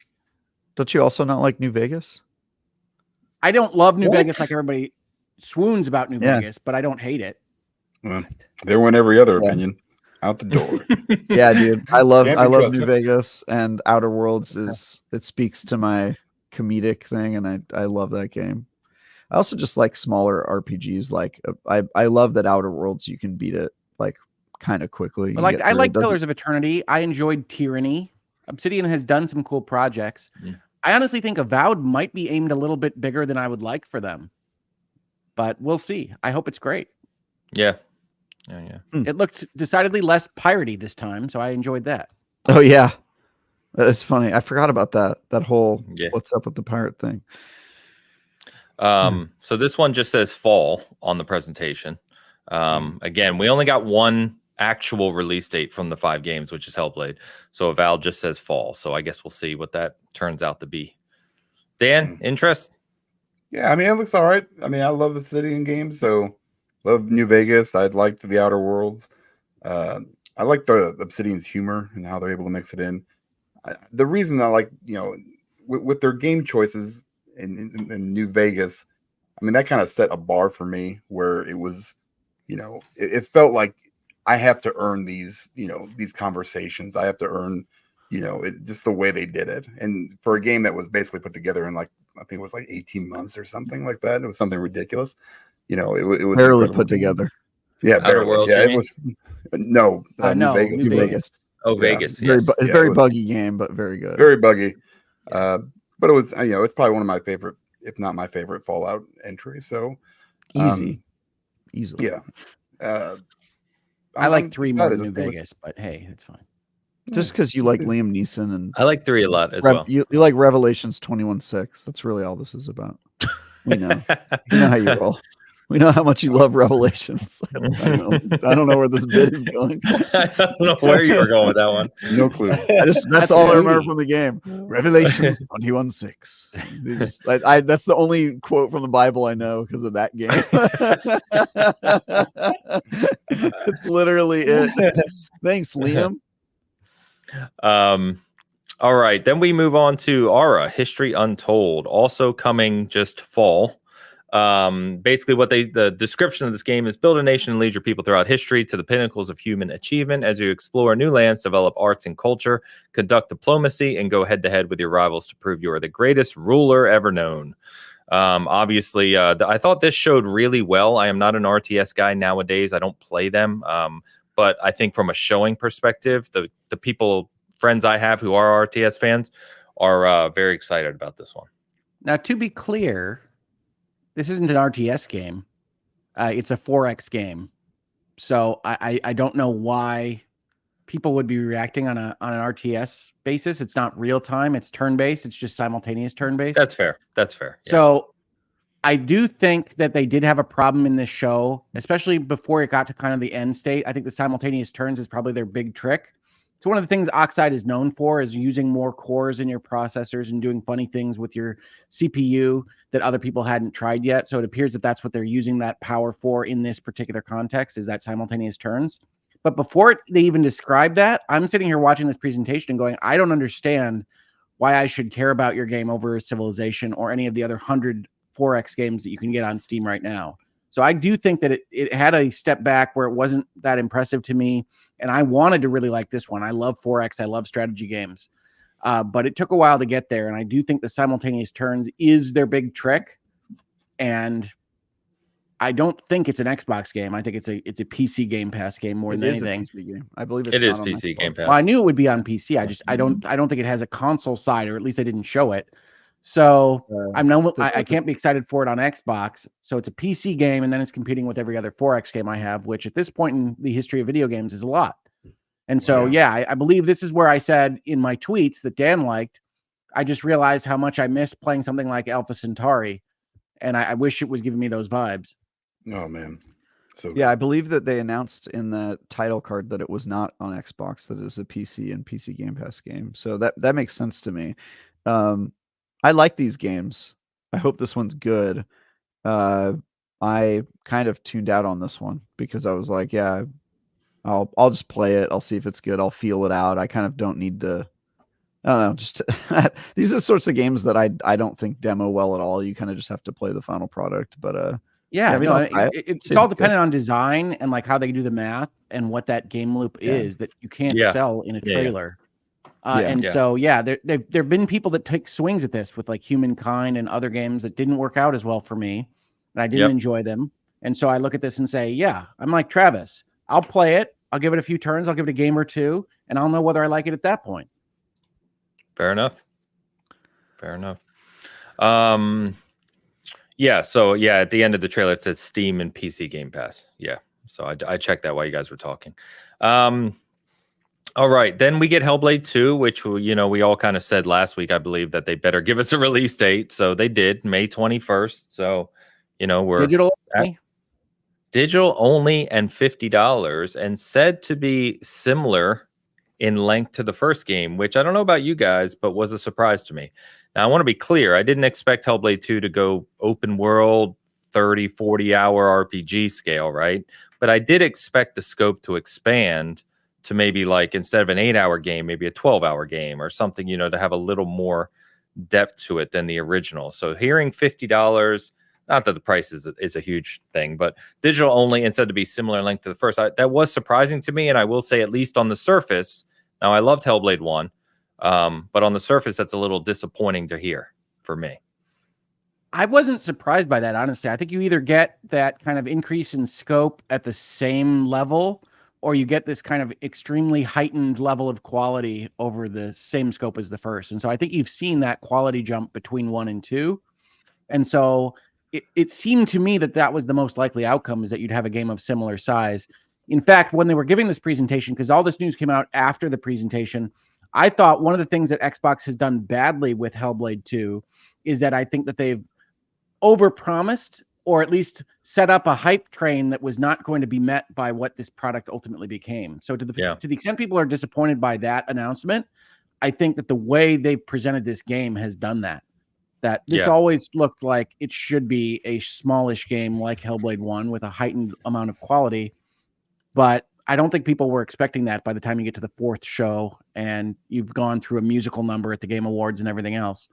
So I was also surprised. They said it would be about 8 to 10 hours. Now, I don't remember Hellblade taking me that long, but I did look at the time to beat, and it seems to be about that about that for most people. It's similar. So. I mean, if you push through it quickly, you can do it in 6 to 7, I'd say. But yeah, it's not a long game. And like I said, I really enjoyed it. And to your point around, there could be a lot more quality there. There could be the actual what you're doing in the moment gameplay could be a lot more, have a lot more depth to it, I guess. But I think your point is very astute, which is the way they've hyped this game, the way they've talked about this game for years now, seems almost counter to what they're saying the end product will be. And that does not mean that the game has to be 30 hours. It doesn't mean it can't be a fantastic, spectacular game of the year, quality game. Not saying any of that, of course, but it just seemed a little counter to what they were promoting, at least feel-wise, well, I guess. Yeah, and I don't think that's necessarily what they were saying with their words or what they were promoting expressly. It's the notion that it appears this many times. It's at one of the very early Xbox shows. Yeah. It's what you've told the people is why you bought Ninja Theory, right? I mean, at some level. And so I think people put certain weight on that. But in all honesty, if 2024 is the year where the video game industry decides that we can make kick-ass, shorter, smaller games of limited scope, and it's Prince of Persia and it's Hellblade 2, I'm all in. I'm all for it. Yeah. Because I only need so many Valhallas in my life. and the number's not very high. Yeah, my response to the 8-hour announcement was a sense of deep relief, because my worry with this was that there was going to be a ton of bloat.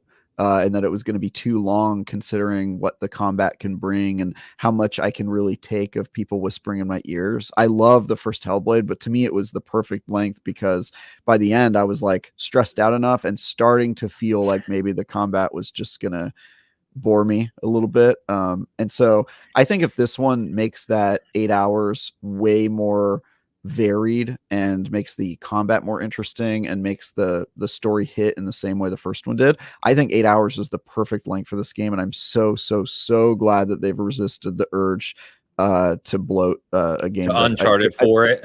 Yeah. Just to do something where like it really overstays its welcome, because a good story told in 8 hours hits way better than a good story told in 30. And I think that's why sometimes like a movie feels better when it's good than a TV show where you have to put in 10x the amount of time or whatever. And so there's pros and cons to it, but I just think I think all the ways that this game is bigger and better are about refining the stuff it already did well, not necessarily making it longer. And I think that's great. Yeah. I will say I agree with the criticism that this was marketed terribly. And that is pretty common from the Xbox side of the house. They're not great at marketing their games sometimes. And you kind of just have to drown that out and just focus on whether the final product is going to be good or not. And I think it will be. And I'm so glad it's only 8 hours. I'm so relieved it's not a 20-hour game. Thank God. So, yeah. So not enough. The Bloat Goat game of the year. Bloat Goat. Nope. Yep. The opposite. Yep. Whatever the hell that is. Dan, where were you on Hellblade 1? I forget. I think it was fine. I mean, I liked it. I played it. I think the combat could have been a little bit better. Sure. And a lot of it better. Yeah. Yeah. I mean, it wasn't. That was probably my biggest critique of it. I don't know. If it's more of the same, I'll like this one too, I guess. It's I don't know. Everything I've seen so far has been mostly, it's not been a lot of gameplay. It's been mostly like the big cinematic scenes, which I enjoy for sure. I just hope it's not, half of the 8 to 10 hour experience where I'm just watching something. I want a lot of more interaction. It's been in production for a while, so we'll see. Yeah, it's been in dev for a long time. So okay. Played it too many times. Yeah. Well, we'll get to talk about that one relatively soon, and then of course, Visions of Mana. So coming just summer is what they said at the end. So just a couple bullets on this one, because I'm not huge on the Mana series, but it says first mainline Mana game in over 15 years. And the story foundation for this one is every 4 years, alms, I guess it is, from around the world are chosen to travel to the Tree of Mana and rejuvenate the flow of mana power. A soul guard is also chosen to ensure the alms safe pilgrimage. Val is one such guard. When Val's childhood friend is selected to be an alm, he sets off on a journey across the world to accompany her on the pilgrimage. So what I learned just now is that you can't just read mana synopsises. It's not good. But no, I love you the see how it repeats itself like 3 times. I love Secret of Mana. Like that was one of my formative games. Nice. And one of the things that keeps popping up when they show Visions of Mana is it keeps looking like a Secret of Mana remake. And I think it's because the main character looks so much like the main character in Secret of Mana, and they're clearly using like boss fights and enemy fights from that game series. Now it might be an homage to all of them, but I am super excited about this one. I'm super enthused about. Oh, I'm sorry. You said an homage. I said a vision. A vision, yes. I am super enthused about Microsoft and Square Enix continuing to kind of get closer together, because I think the more people that can play these games, the better chance Square Enix has of succeeding and staying independent and continuing to make the games I like them to make. So we'll see, but I'm excited about that. I'm excited that they made it into this presentation that was Microsoft focused. So I'm looking forward to that game. I think we knew it was summer. I can't remember exactly the last time we saw Visions of Mana. I think they said. I think it was on Video Game Awards, I believe. But I love the Mana series, and it's always kind of spoken to me at a kind of fundamental level with the elementals and the music and the Tree of Life and all this kind of good vibes for a JRPG rather than always hunting down God and whatnot. So Final Fantasy is the angsty sibling. Mana is the cute, joyful younger brother or sister. Okay. And I love the Mana series. So get excited, folks. This one's going to be awesome. Yeah, I would just describe my relationship with the Mana series as fraught. I think it's weird. All the games have been, my experience with them has been like, well, that was weird. Playing a Mana game, you ever put the controller down and feel like it happened to you? Like you didn't play it? Like you guys know what I'm talking about? Like, well, that was. Did you play Secret? I did. Yeah, I think I beat it. I think I did beat that one. That's a weird game. Secret is one of the best RPGs ever. I may have played it late. I don't remember it having like a huge impact on me and my video game education. I will say this game looks co-op RPGs. This game looks great, and I'm definitely going to play it. I'm offended by the way the main character looks. It looks like the weekly AI generated Travis image, which is. Can we get a Travis face on the Vision of Mana main character, please? The Vision of Mana main character looks like an off-putting ginger Travis AI generated. I don't know why I put my finger on my glasses like I was calling the Enterprise to ask for that. Yeah, can we please Siri put Travis's face on the main character? This is how you treat your viewers, Hogue. They're just your slaves to carry out your will. Hold on. Secret of Mana is not one of the best JRPGs. His pals. First of all, one of the is a great little bit of language, because the list can be as long as you like to make this work for you, but it is definitely one of the best JRPGs. So if the list is 10,000 JRPGs long and Secret of Mana appears on it at all, it counts. Correct. Well, if that's the top 10,000, yeah. That's legalese right there, guys. You see what you can't trust? And they say IGN's untrustworthy. At least our lists end. Both can be true. Hey, I don't need this. All right. I don't need this on my Sunday. I don't need this in my life. By the way, this was the only game, which should be obvious, but just in case you're wondering, it's the only game of the presentation that is third party, right? So this is coming to PS4 and PS5. And PC. Of course, the interesting thing, it's coming to PS4, PS5, but not Xbox One. It's just Series X and S. So just calling that out in case you're still playing on Xbox One for some reason. Square no doubt assumes that they're going to make 95% of their money on the PlayStation side of things on this. But it's good to see them trying to put it on Xbox as well. Yeah, it's good to see it here. It's good to see Did you guys Dan, this is your game of the year, right? Yeah, right on. During the Vidoc in my life. So during the Vidoc, did you guys see the guy's face when he says he was speaking in Japanese? He says, this is our first time putting a Mana game on Xbox. And he, like, it to me, just not knowing his language, but focusing on his expressions, he looked nervous and confused when he said that line. He was like, this is our first time putting on Xbox. He goes like, Like, what are we doing?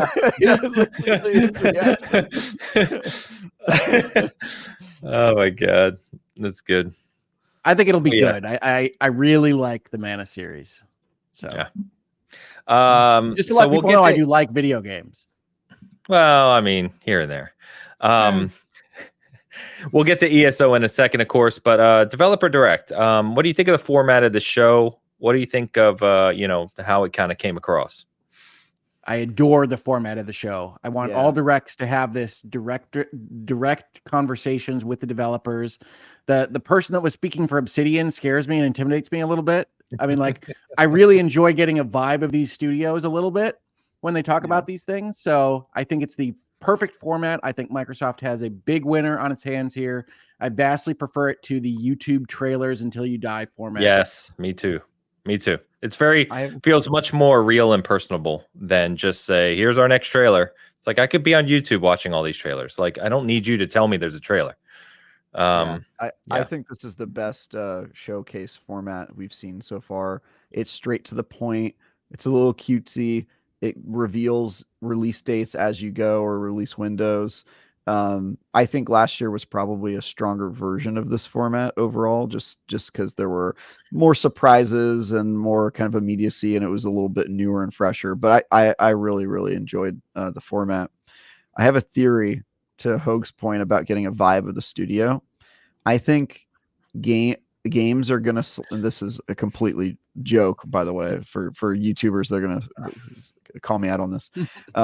I think you can tell if a game is gonna slap if they do a developer interview, and while they're interviewing the person, the studio is dark behind them, like the lights are off, because there's a very clear choice when they're filming Vidocs. Either they go lights on and the backgrounds are all bright and there's people at work and stuff, or they choose parts of the studio that have no one working and they record with a light on the developer with a completely dark background.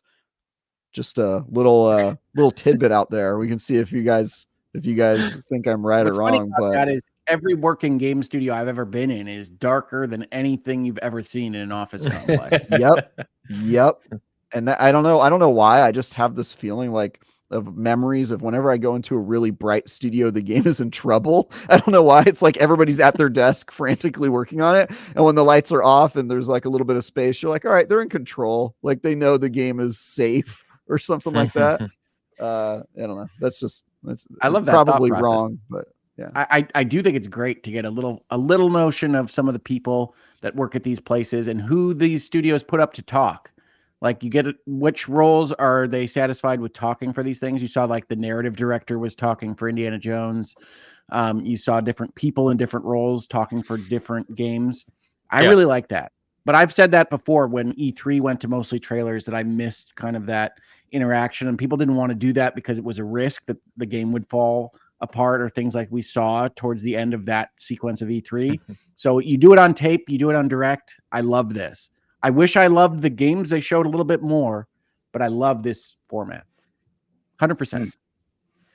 I mean, when you were over there, you were doing this, and then Travis was moving his hair at the same time on the other side. It looked like you were rubbing Travis's head. I don't know why that just kind of. I wonder if we can make that look. Yeah, it was over here. We gotta wear the same color, Hogan. Yeah, there it was. Yeah. Thanks, man. Travis is Hoag's pal. Yeah. Yeah. Dude. Oh man. He captured me in a pal sphere. I think they kind of nailed the format. I think I enjoy that kind of thing. Shout out to that Dan guy that just kind of walked in the background of the I think it was the ARA one, where he just grabbed the Coke and just walked in as he was filming. And he's like, hey, you guys see Todd Howard steal the idol head? That was pretty yeah. Oh man. But yeah, it was great. I mean, I'm okay with that. I'm okay with just the quick trailers too. As long as we don't get a bunch of, I don't know what the hell they are, just influencers, getting on there and talking nonsense. I don't need the Twitch presentations. Oh God, no, none of that. Yeah, that's the worst. So this one was, I think, probably my favorite as far as I would rather hear from developers than influencers like 100 out of 100 times, 110 out of 100 times. I don't even know if influencers would disagree with you given that choice. I think people are just often afraid of giving the developers the mic, and there's cause for that. PR companies exist for a reason, because sometimes not having a go-between or a handler does not go well. It can ruin your game, depending on what the developers say or what they show that isn't ready. So. That's why this wasn't live. Yeah, that's why taping it's still a risk. It's still a risk. Yeah. Well, thank you for that. Let's catch up on super chats based on the conversation on the developer direct. Yes, Coffee Gamer 50s with the $10 Canadian. Thank you very much. Sai, shame on you for differing opinion on The Last of Us 2. It's a masterpiece. But I am shamed. You should be. Because you praised the Ubisoft game Prince of Persia, I'll let it slide. Great show, gents. Happy Sunday. Thank you, Coffee Gamer. Yeah, thank you, Coffee Gamer. He's always a big fan of SG, always hanging out with us. So thank you for that. And yes, we have joked about Last of Us 2 before. He adores it. Obviously, a lot of people do. Perfectly fine. Yeah, that's awesome. Thank you, brother. Fine. How dare you? Followed up with another one. Oh, another $5 Canadian from Coffee Gamer. Not an Indiana Jones fan. Don't kill me. But it looks like they are going all in. The game looked fantastic. Troy Baker, A+ on the voice acting. Right. I think I'm not the biggest Troy Baker fan, but I thought he nailed it. I agree. Yeah. I mean, we joke about Troy Baker here, and he's in everything. But he did sound like a young indie. I mean, he did a pretty good job. He did a good job. I'll give him that much. And you don't have to be an Indiana Jones fan, by the way. I have a friend who really doesn't like Indiana Jones, and that's because he's an archaeologist. Oh.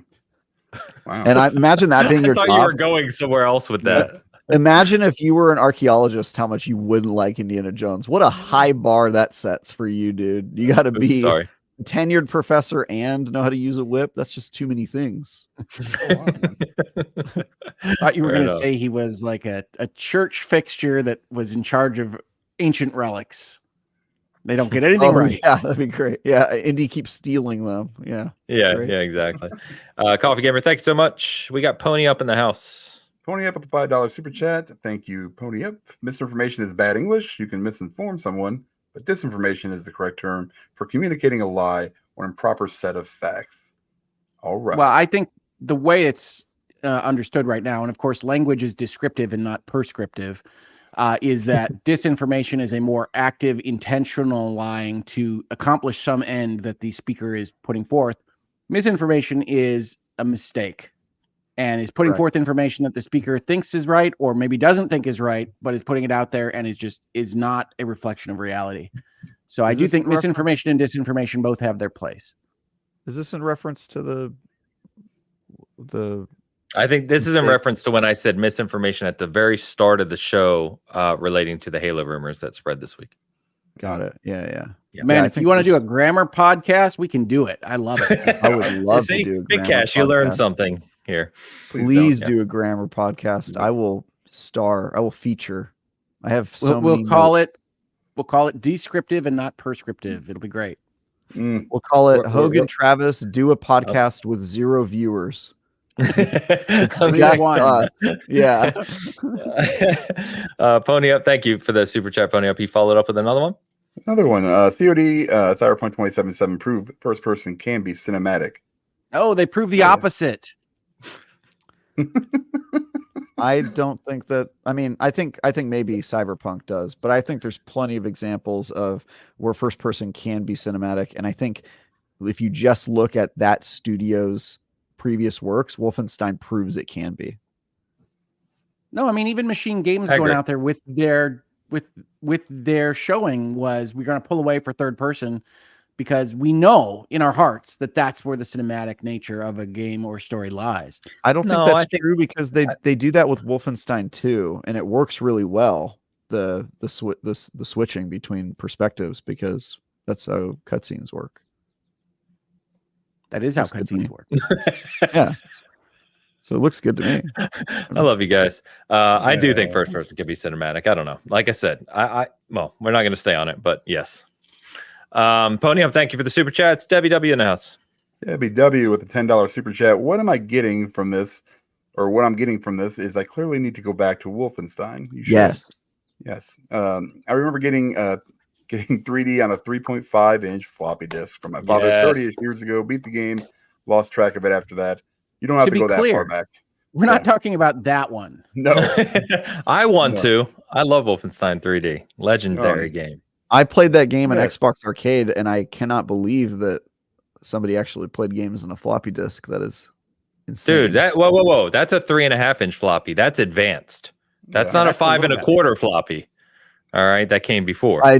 I don't know what you're saying, but my instinct is to say that's what she said and leave it at that.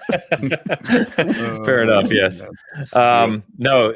Yeah. But no, I joked in my Prince of Persia review actually that back when computers were rare in schools when I was younger, when the three of us were younger, that we would install games that we could find, and installing Prince of Persia, the original, was one of those games. But Wolfenstein 3D was probably the most popular game that we would install on the school PCs so we could play it when no one was looking. Yeah, good times. Travis is I don't know any of that, but the new Prince of Persia really does kind of evoke certain feelings of the Prince of Persia sequel, Prince of Persia 2 from back in time, from way back then. Yep. If you remember that game, the newest one is very evocative of that feeling. Yeah. Yep. Thank you, Debbie. It's good to hear from you. All right. So the next thing right after the developer direct is we get the ESO announcement for their next expansion this year. So it's called Gold Road. It releases June 3rd for PC, June 18th on console. That's Xbox and PlayStation, of course. It featured in Gold Road are Westweld and the city of Skingrad from Oblivion. There's a new scribing system and a new Daedric prince appearing for the first time in Elder Scrolls named, I think that's Athelia. And of course, I just want to let people know that are watching that you can pre-order this. Of course, there are certain pre-order bonuses, but one of the bonuses, for whatever reason, the pup pet that you can only get if you pre-order before March 18th. This is specifically called out. So, which game is this? Elder Scrolls Online, ESO. Oh, nice. So I figured I'd let you touch on this. I didn't watch that showcase. Yeah, damn it. Yes, I can touch on it. ESO is fantastic. I had said that I thought that their yearly expansion would be in about May, so June is about right on time for them. And like the other expansions that they've done, they do appear to have added new systems that will go across the entire game. In what I really like about when they add things like the scrying system that they did before. So I'm looking forward to this one. Doesn't appear to have a card game in it, but that's okay. It can't all be card games, folks. And I'm looking forward to another sprint through Elder Scrolls Online. And the way this cadence works is I tend to pop in when they do the yearly expansions. So I think it'll be great. Play the card game and then back out. Well, the card game, I did play the card game. Last year was not a card game either. But I know you can, like I said, it can't be a card game every year. But I think that it's well worth your time. Elder Scrolls Online is an excellent game that only got better after they kind of flattened some of the geography and level gates that they had. And if you like anything at the Elder Scrolls, ZeniMax Online, which, disclaimer, my brother works at and makes Elder Scrolls Online, appears to have been given more leeway just based on the inclusion of a new Daedric prince than they have in the past. So they appear to be adding more lore than they used to have the rights to do within the Elder Scrolls environment. So nice. I think there's a lot to be excited about in ESO. Fantastic. I am a regular ESO player, and I'm very excited for whatever it is that they showed, but I forgot to watch it, and I'm going to watch it while I grind Palworld right after this, because don't tell me. Nobody spoil it. I haven't seen it, but I'm definitely gonna watch it now. Nice to see you, Destin. Yeah, Destin swinging by. Good to see you, man. Come to my wedding. Stop being the worst. God, this guy. Stop being the worst. So then we also get Diablo IV actual live stream this week on Season of the Construct, which is launching 2 days. January 23rd, as we record this, 1 p.m. Eastern officially is when the servers. Man, I got to move some stuff out of my bags. Yeah, you better get moving. You do get an extra stash tab in this upgrade. I saw this update. It's a new character, right? So you don't really need to. No, the way it works is that So you get one season to move the stuff. So I'm talking about my Season of Blood character. Oh, yes. This is too Gotcha. inside the weeds here, but I have to go and check in with him and move all the stuff and crystals and things I want out of his bags.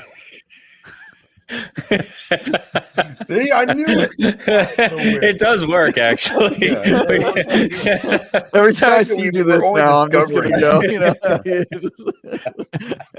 I should have been doing this a long time. No doubt. Diablo 4, a pet robot. This is great. Zoltan Cool. Yeah, Zoltan Cool's back. Gate Hall is the new area that is under the main city of Kyrgyzstan, and then you get is it Seneschal companion? Seneschal. Okay. Seneschal. That you'll have your own a new menu to upgrade that companion over time. So it looks interesting for sure. I can talk about this one. Go for Robots and traps. Let's go. Yeah. All right. So I actually covered this before the announcement and got to interview the team at Diablo again about the season and kind of what's cool about it and what's interesting about it. So I've got a lot of answers. Not all of it made it into the article, by the way. So I know some stuff and can talk about it. There's no embargo anymore. There's some stuff I didn't write about. But yeah, embargo your mind. No, they didn't embargo my mind.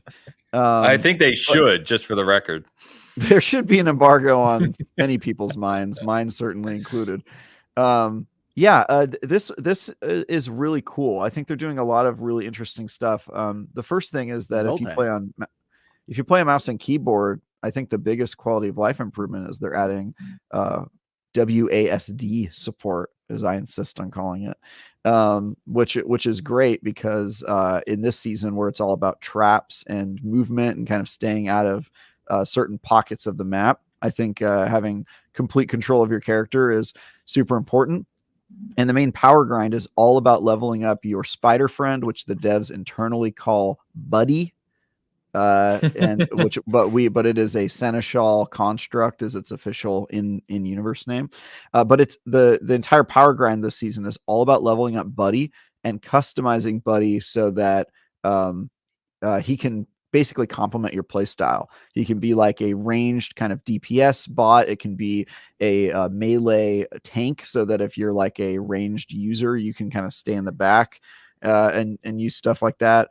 And does a bunch of other stuff. And then there's 12 different stones, I believe. There's I have it here. Hold on. Go ahead. Or is it 8? I wrote the article. I should know this. But yeah, there's basically a main function stone that determines its main behavior traits, and then a bunch of other stones. Governing stone, and then a bunch of focusing stones that tuning stones. Damn it, I'm so close. Tuning stones that are all basically like they customize and tweak that base governing kind of ability. So you can get it to do all sorts of different fancy stuff, which they talked about and showed off in the early preview. But yeah, this is the sort of thing that I think is a real nice kick in the pants that'll probably get me back because I didn't play much of Season of Blood, and I think I probably will hop into this one. Hoag's sad I wasn't a vampire. But what's interesting, Season of Blood is great, and actually I think impressively they've gotten better every season. I would say the first season of the Zom face was certainly the weakest. Season of the Blood was more interesting, and Season of the Construct looks more interesting still. I also think that the new bad guy Malpheus is pretty interesting. Yeah, it's a new major boss.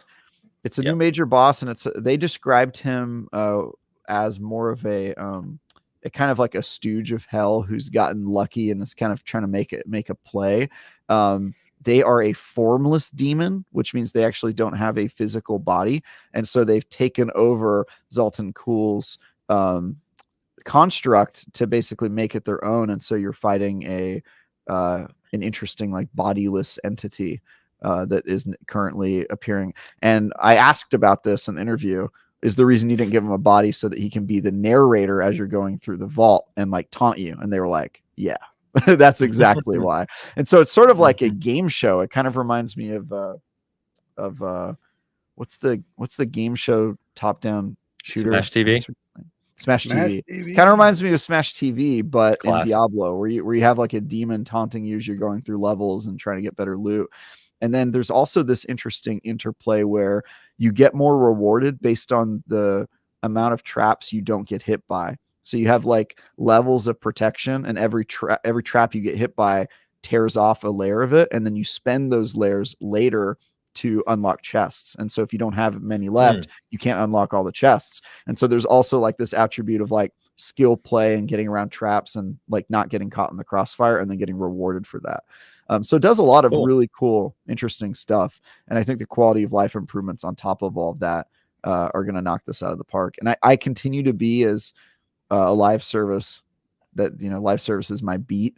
I continue to be so impressed by how well Diablo is doing live service as their first stab at this. I mean, they're crushing it. It's very good. Yeah, Diablo 4 really is good. It looks really good. Yeah. So you got the vaults. You got a new mode called Gauntlet, which is like leaderboards basically on running through these vaults. As Travis said, there's a bunch of quality of life updates. So it looks like I went to the site, Travis. It looks like there's 12 governing stones.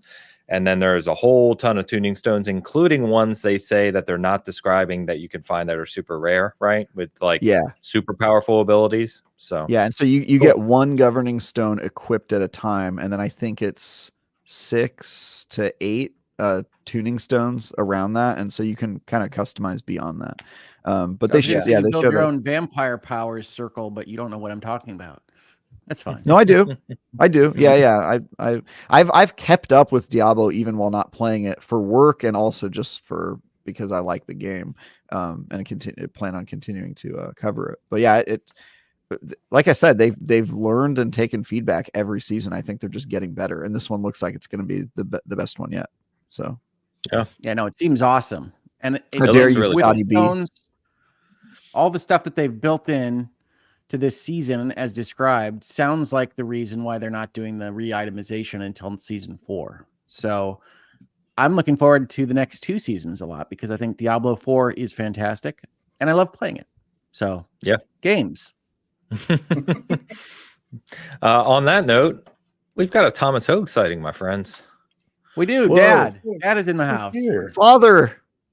Yeah. He showed up. With the 999, thank you, Papa Hogue. With all of us out here, a favorite of mine is still Oblivion, the first open world game I ever played. Changed my view of video games once again. I hated closed doors, linear games. All we had in 1982. I was 7, so I wasn't even a seedling in my father's sack. All right. You know, there are better ways to phrase that.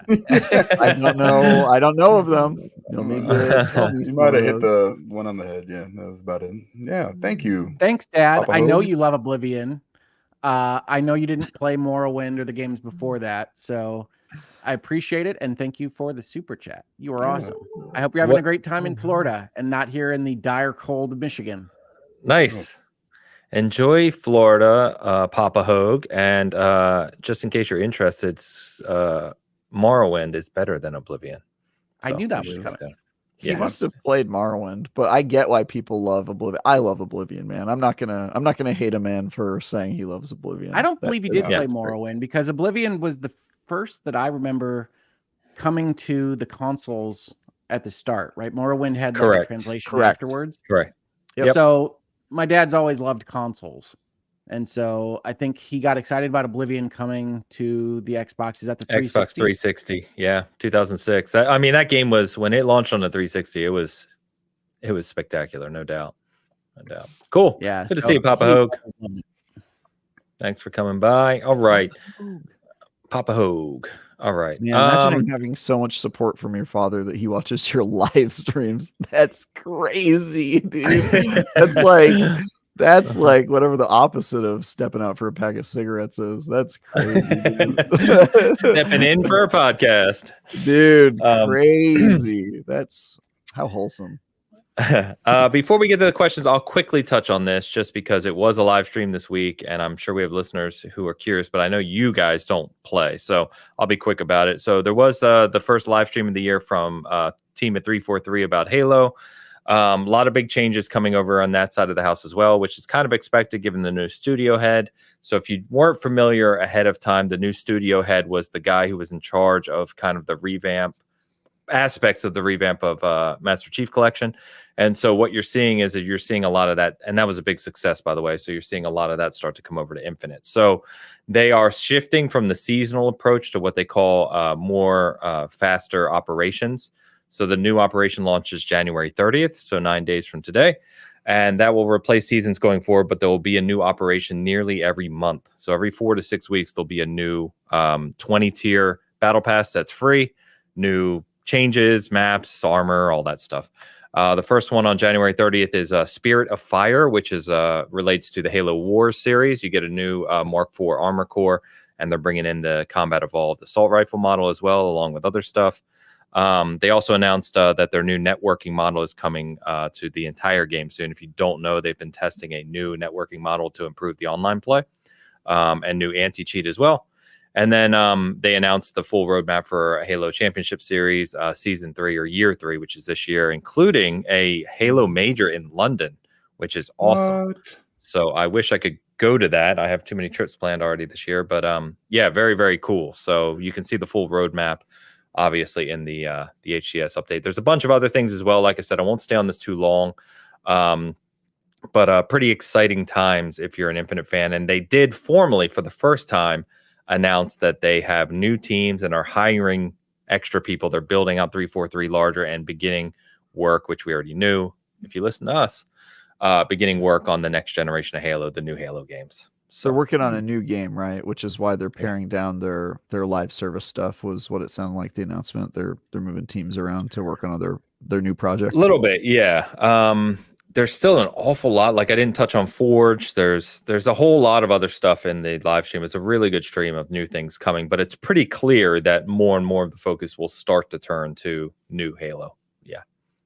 Well, and that's the positive way of taking that news, as you described it, Ains, right? But like getting rid of seasons is going to work as long as it works and won't work when it doesn't, right? Like I assume that the fear is that could fall apart. Like they want to do it every 6 weeks. They want to put out these things, but we might be looking at this in a year and be concerned about where Halo went. I don't want to be the pessimist. I'm an optimistic guy, but we don't really know what this looks like until it's been in operation for a while, right?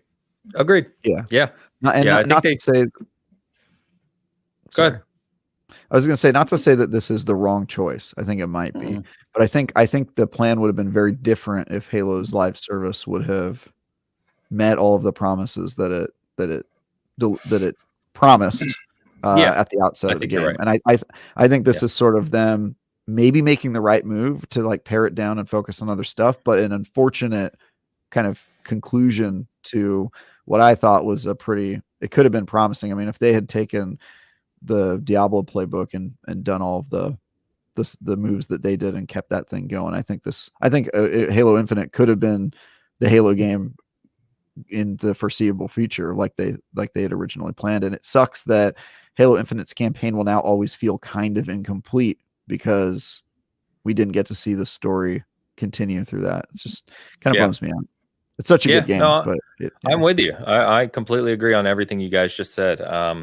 It's pretty clear that we're not going to get the, if you finish Halo Infinite, it ends on a very big kind of next thing, right? Kind of like Diablo IV in a way, to your point. And we're not going to see that in Infinite. We'll probably see that in whatever the next Halo game is. Now that also, if they don't on it with a line. Sorry. Also, how do you make a Halo game after you've named your game Halo Infinite? You know what I mean? Like, where do you go from there? Halo even more Infinite, Where? Well, I think that I've talked a lot about this, so you can find it in other content, but a lot of this is due to the shift to Unreal 5 and what's going on behind the scenes in the studio, including some of the stuff to do with Tatanka and some other things.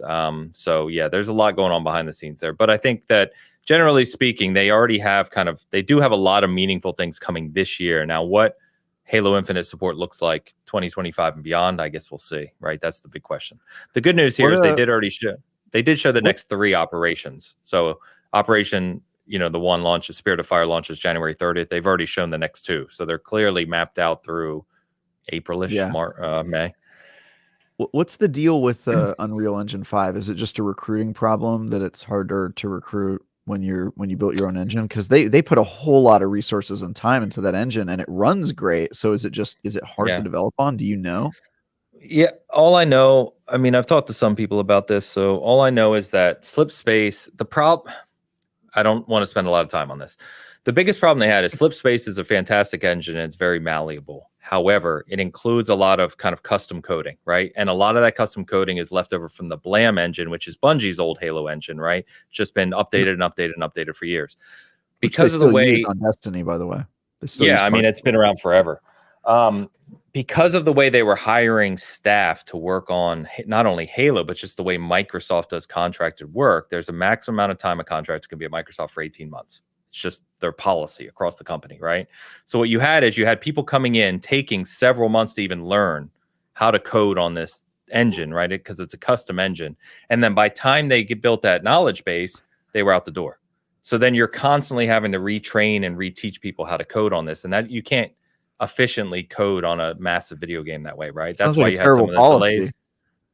Agreed. Hard agree. Well, that's hire people. That's crazy. Yeah. So this is why I've ranted before around if Halo is one of your flagship IPs, to your point, why are you not just building out a much larger full-time studio? Regardless, I don't want to spend a lot of time on it, but that's why the apparent shift to Unreal 5 is because, to your point, Unreal is a standardized engine, right? There's resources all over the world who work on a daily basis. Much easier to gather talent in and out who know what they're doing in Unreal 5. The biggest questions from the past have always been that they've tested Unreal before. They've tested Unreal for a very long time for Halo, and it's never worked. You've never been able to recreate the physics and the feel of what Halo does. And so I guess someone has convinced them that they can do this now with Unreal 5. So we'll see.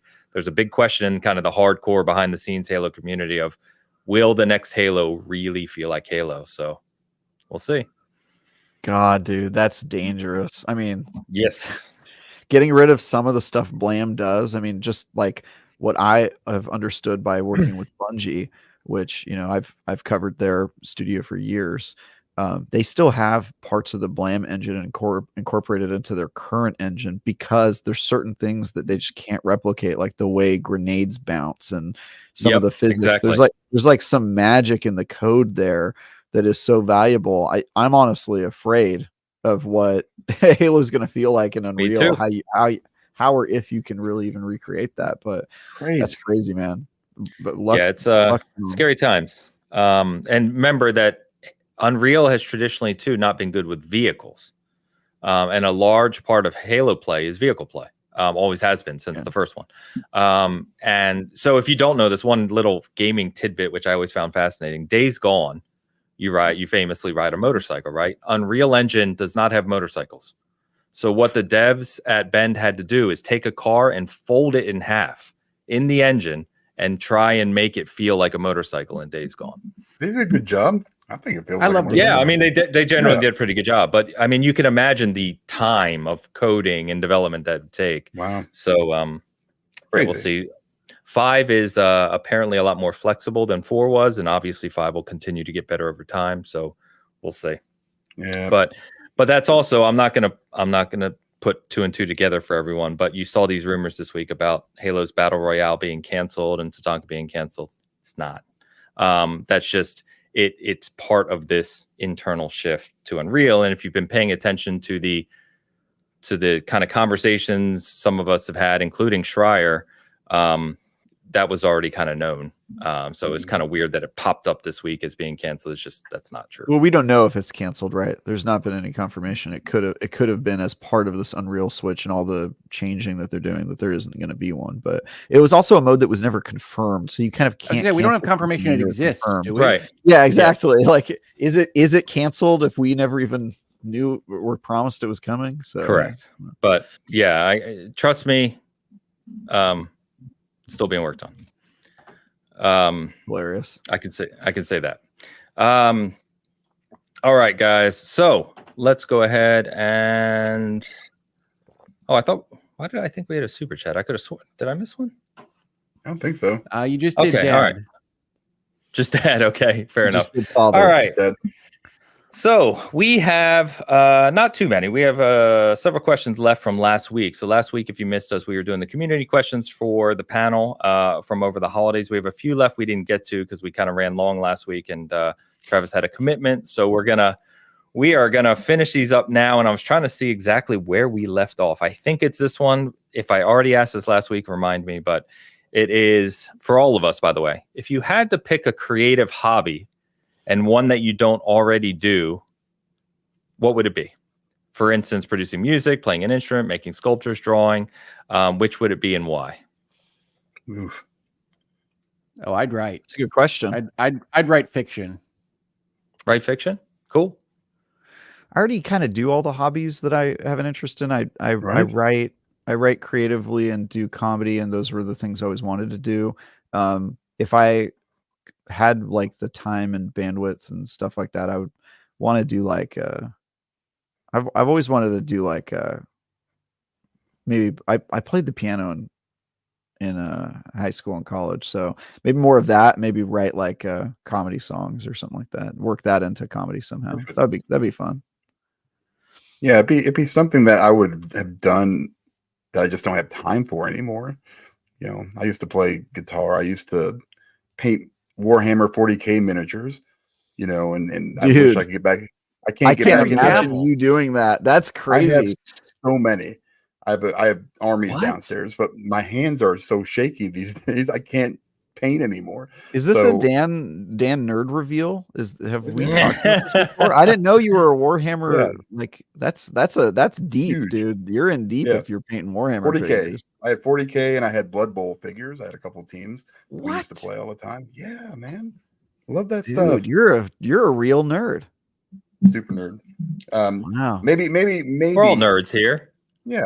Maybe I would do something with cooking where I could like really get into it and just try out like, you know, different stuff. And, you know, not like, you know, I'm going to smoke this whiskey or, you know, with, you know, I'm not going to go crazy. I just want to be able to like create some really, really good dishes that are super easy, like write a cookbook. That was always been my thing. Like I would call it "What the hell is tarragon?" because, you know, nobody knows what that stuff is. I mean, people need to just, you know, have basic ingredients and you can make good stuff with, you know, without having to go buy a $50 mushroom and, you know, for one dish. You know, it drives me crazy. I see it all the time. You get on a recipe site and you're like, nobody has that like on hand. Like nobody has this crap. So that might be mine, I think. Okay. For me, mine's more similar to Travis. So I think I mentioned before, Travis obviously should have known ahead of time my father was a pianist. You know, he's supposed to know my family history. But I grew up playing music and or playing piano. And yeah, if I had time, and I may do when I retire eventually, hopefully, is write music and play piano. Yep. So it takes a lot of time. I would not have guessed that for you. Love it. Yeah, always have. Hogue? I used to write music years ago. Used to. I would love if Hogue was just like, I want to use my extensive gun collection to just that'd be so cool if he got to learn something expert crazy trap about shooting. Yeah, he's just like, bro, hunting. Go. All right. No, I've wanted to get into writing more. I've written some articles in various places. I like words and language, and I of course love storytelling. And so I've thought about writing in the past, but generally speaking, running a law firm and a YouTube channel and appearing on places like the Bitcast has filled up my days. Yeah. Yep. For all of us in that vein, I guess, is what is your favorite and least favorite genre of music? Jeez, man. I'll make this simple by giving the weirdest answer ever, but I don't like a lot of music that has people talking or singing in it. All my favorite songs I like classical music. Yeah. I like, if there's somebody talking about like a breakup or whatever, I don't really like it. The exception to that rule is I grew up in Oakland I grew up in Oakland in the 90s, and I really like I like rap a lot. I like classic R&B. Just anything with that I don't know why that music speaks to me a lot, but hip hop and rap I mess with, and everything else I just, it's all everything they made after 1860s just so blase.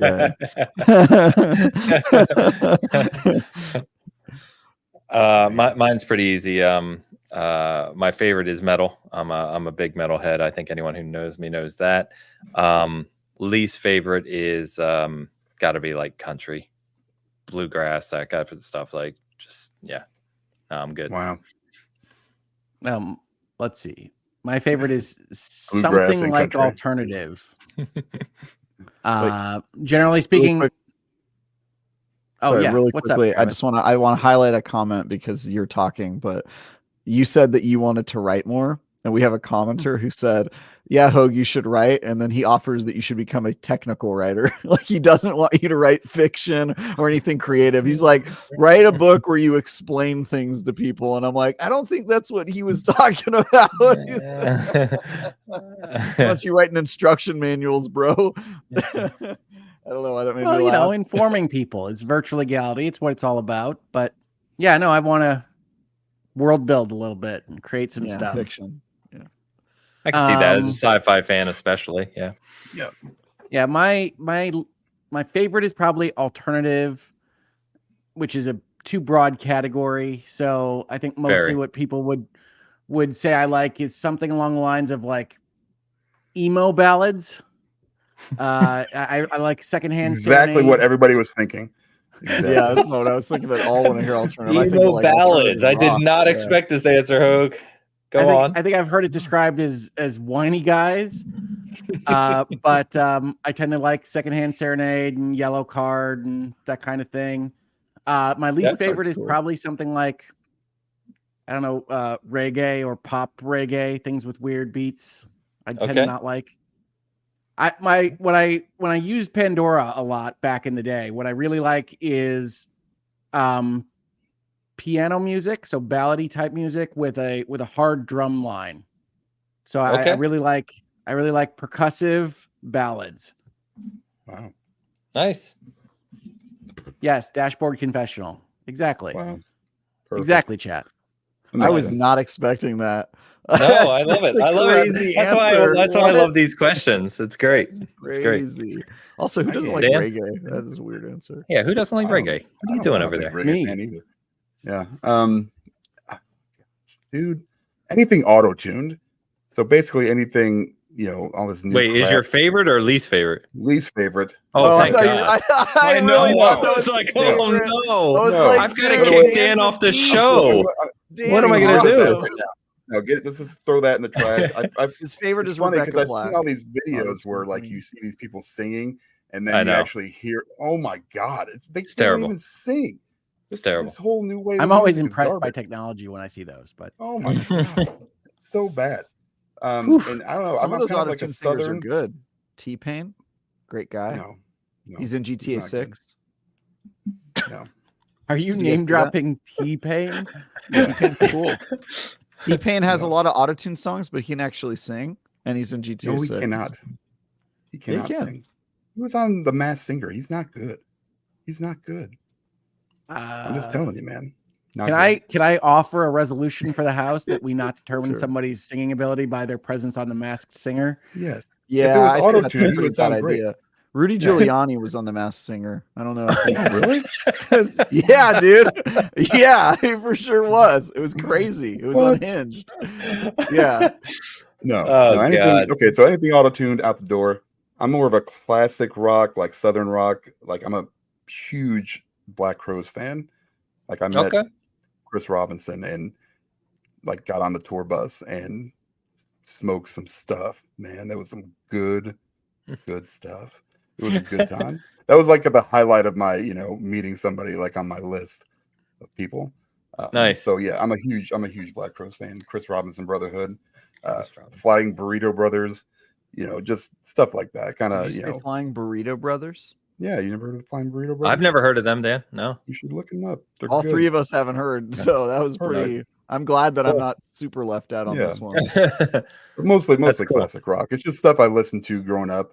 And then there's always that one time, like sometimes I'm driving around with Cirrus and I put on the 80s channel. Yeah, and I of rock course. out to some flock of seagulls when nobody else is in the car. Hell yeah. Don't even care. I'll yell it No, out the window. I'll do it. Yep. That's me. All right. That's good. That's good. Some answers I didn't expect there. Mariana's Trench, standards. Nope. That's not a What? band, is it? That's a band, yes. I don't think they were first though. I don't think they were first to that name. All right, let's see here. This one's for me, Ains. How good are you at Halo? Do you reach the highest rank? I want to know if I can still top 1% good when I'm 40. So I'm in my mid 40s. I'm pretty good at Halo, but when you start talking about highest rank and top 1%, I am absolutely not in the 1% of Halo players. I'm probably not in the top 10% of Halo. There are some ridiculously good Halo players. Yes, you can still compete at this old age. You're calling me, I think. But to be top, like high level Onyx is really, really tough. And more importantly, in Halo, it's a team game. So a lot of people like Call of Duty, that type of game, you can kind of really Twitch skill your way to the top as a single player. Can't do that in Halo. Some of the best players in the world aren't even on pro teams because they can't team play properly. Best individually skilled players. So what Halo game were you the highest ranked at though, like in your prime? 2? Honestly, I would probably say Infinite right now. Only because only because I take it so seriously. If it wasn't that, it would be CE or 2 back when I used to play tournaments. But I've played so much Infinite now. Although I'm old. Yeah, I don't know if that. Funny, when I was playing 2, I was playing only with British people because I was playing in the middle of my school day. That's funny. Oh yeah, they'll be on at night. Yeah. I played. I was rank 50 in Halo 2, which I still am like, yes, dude. That was like I worked so freaking hard for that, but I now have a medical condition where I'm increasingly losing feeling in my fingers. So my skill is in the last like 2 years has declined quite a lot. I still keep it fit because I play so much, but like I don't think I'll ever be there. Not being able to feel your fingers is kind of a big deal. Damn, dude. I suddenly feel retroactively worse about you being much better at Souls games than me. But hey. Yeah, I'm guessing, man. I'm guessing. I mean, yeah. It's I got the same thing in my toes, except it's neuropathy, so it's a big difference, I'm sure. But, I don't play with my toes either. So. Rick, what weapon is my main? I mean, I use whatever's in ranked, right? Or HCS, which is now the Bandit. Which was a DMR variation. That's always been my favorite, but I love the snipe too. But anyway, yeah, enough of that. For all of us, have you played Tomb Raider: The Last Revelation? It's my favorite Tomb Raider game, but not many people have played it. Is that old Lara stuck in Paris?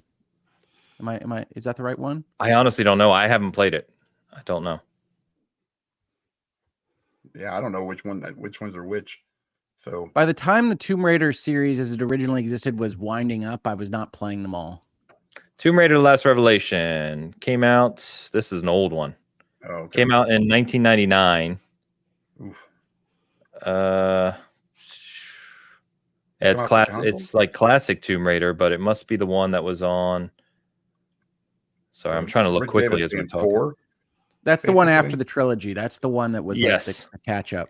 It was on PC and PlayStation, eventually on Dreamcast as well. Wow. Yes, I have played that one. Clearly, I remember it very well.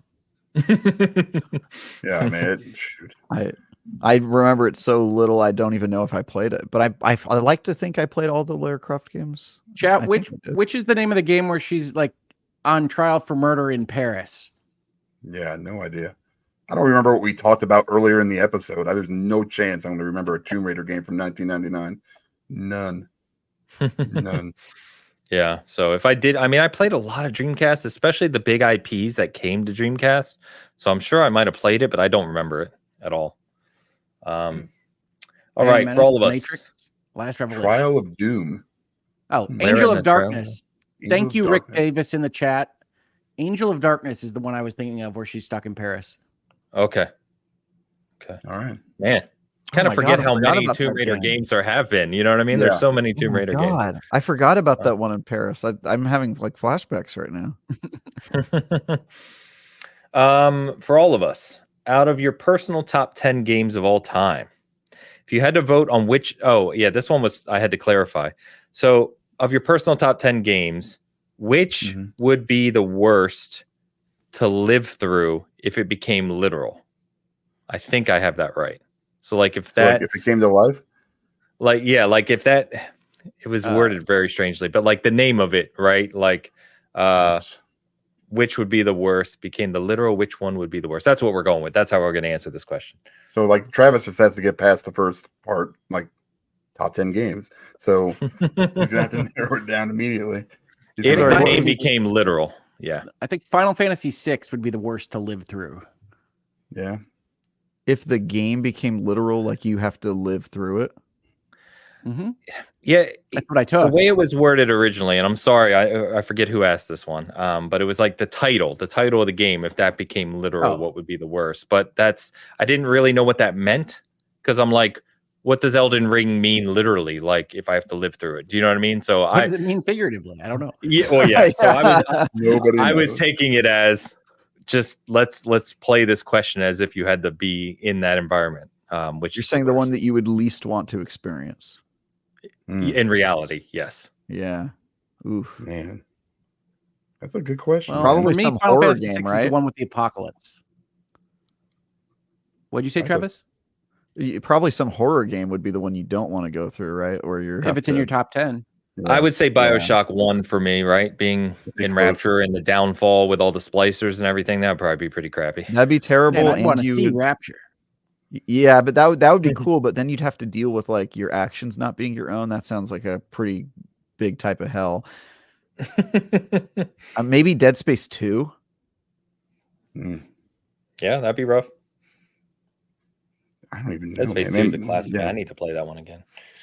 Good game. Don't worry. Someone said Palworld. You'll be playing it in 2026 when they remake it, I'm sure. Yes. Yeah. Bang on balls. I mean, that would be terrible.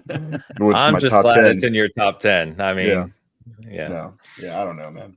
Truthfully, that's the one whose name you don't want to experience. Yeah, for sure. All right. All of us, what's your guilty pleasure game? And would you... Okay, hold on. Sorry. Stop. What's your guilty pleasure game? And would you want it remade and or rebooted or left alone to bask in all of its mediocre glory? I mean,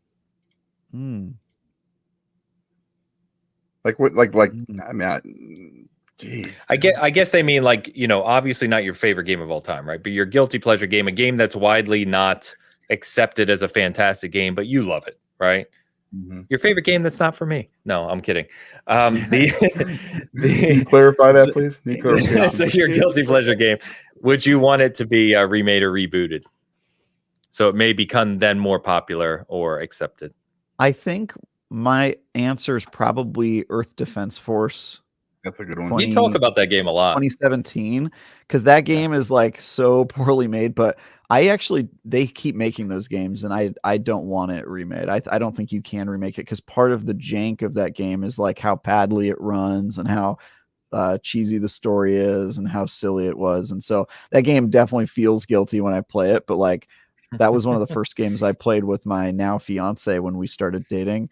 And I mean, there's just too many good memories with that game. I played it when I was in high school and then replayed it again, and it has aged so well, especially now that the year it takes place in has passed, because I think it's called Earth Defense Force 2017. So it's like well beyond that time. It's just very it's a period piece. Yeah. It's a period. Yeah, it's an alternate history. Man, the question I'm going to answer with what I would play if I still had access to it, because it sounds like I should still be playing it as a guilty pleasure, and I don't get to play it very often. But I'm going to answer a game called Shockwave Operation Jumpgate, which is the second Shockwave game in an Electronic Arts series in which you basically were a fighter pilot fighting off an alien invasion. And in the second one, at the height of the full motion video kind of craze, you got sucked into an alternate dimension or part of the galaxy where you had to face against video game created aliens and whatnot while trying to navigate through a situation that was perfect for like the Sega CD or the CDI or whatever else you'd be playing 3DO. on 3DO. Yeah. And so I really remember liking that one a lot. There's a certain comfort that I have in playing space games with cheesy full motion video. So whether it's Wing Commander 3 or 4, or the one where Mark Hamill's eaten by plant aliens. I can't remember which one that's called. But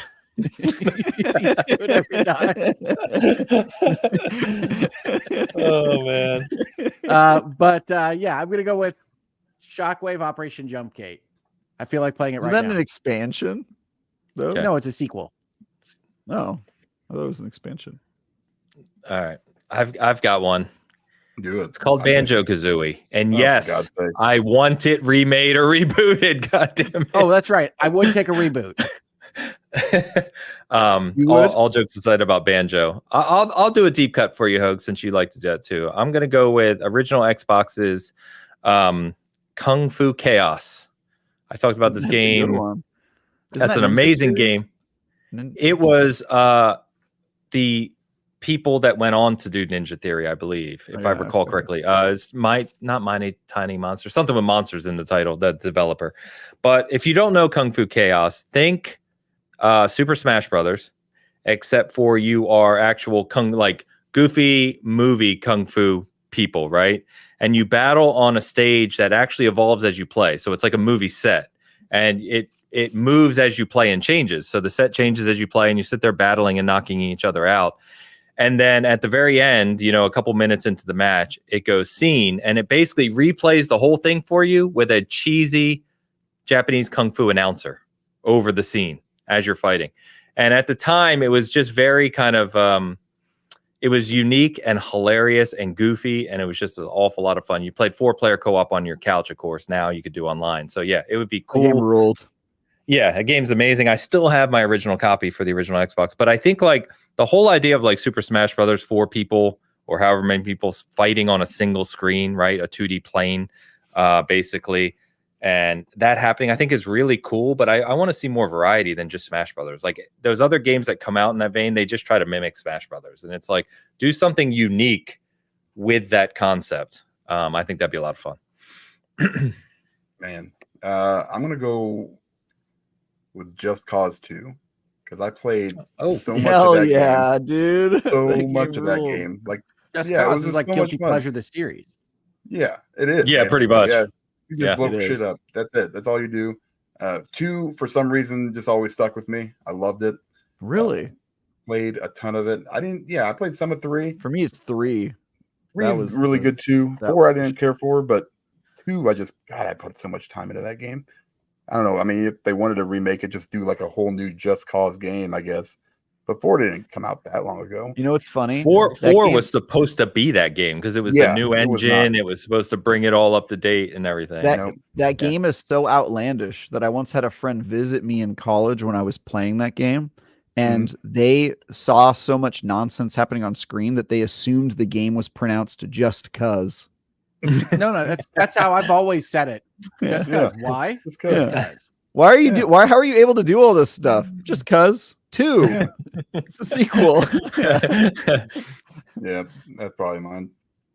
That's awesome. Speaking of weird open world games, I love Dan's answer. I would like to also add, I know since I'm cheating here by having a second game. Yeah, go. A game called Mercenaries, which I think was a LucasArts game. Oh. Yeah, it's going back. I remember that one. Go and figure out how to get these various high value targets out of a specific sandbox with various military forces. And I really enjoyed that one back in the day. And it wasn't doing anything super special, but it was a good game. Yeah, I was just looking that up. The original one was 2005 that came out. Yeah, it was LucasArts. Good memory there. Is that the one with the box art? Where I'm only lightly brain damaged. Is that the one? You have it up? 3 guys in front of an explosion. Yeah. Okay. Yeah. It's so funny. Games from that era. I remember what the box looked like because I was hanging out at Game Crazy, which you guys remember that place. Yeah, that place is gone. That actually wraps us up. The only last question we had, as I joked last week, is finally, did Make Bitcast a 3-hour show actually work? And I think it did. That hashtag killed us. We're pretty damn close. Yep, it has. That's the right question to ask right now at 2:40. Yeah, it has done that. So, as I said last week, the final comment we got was, "You all are a shining beacon of lasagna in this dark, endless Monday of a world. Stay seasoned." Beacon of lasagna. Let's not mix metaphors, guys. So thank you to everyone who wrote in for the questions and joined to talk about that. That was some fun.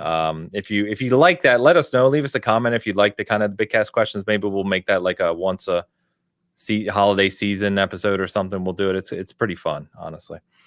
Oh, yeah. Yeah. It's a good one. And for those that didn't see, I know that Ains shared a clip of us talking about what video games meant to us in certain aspects of recovery and dealing with life.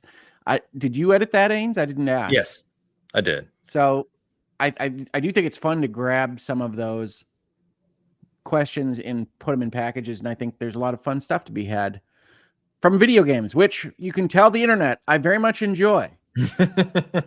Lies, Hogue, lies. Hogue enjoys video games.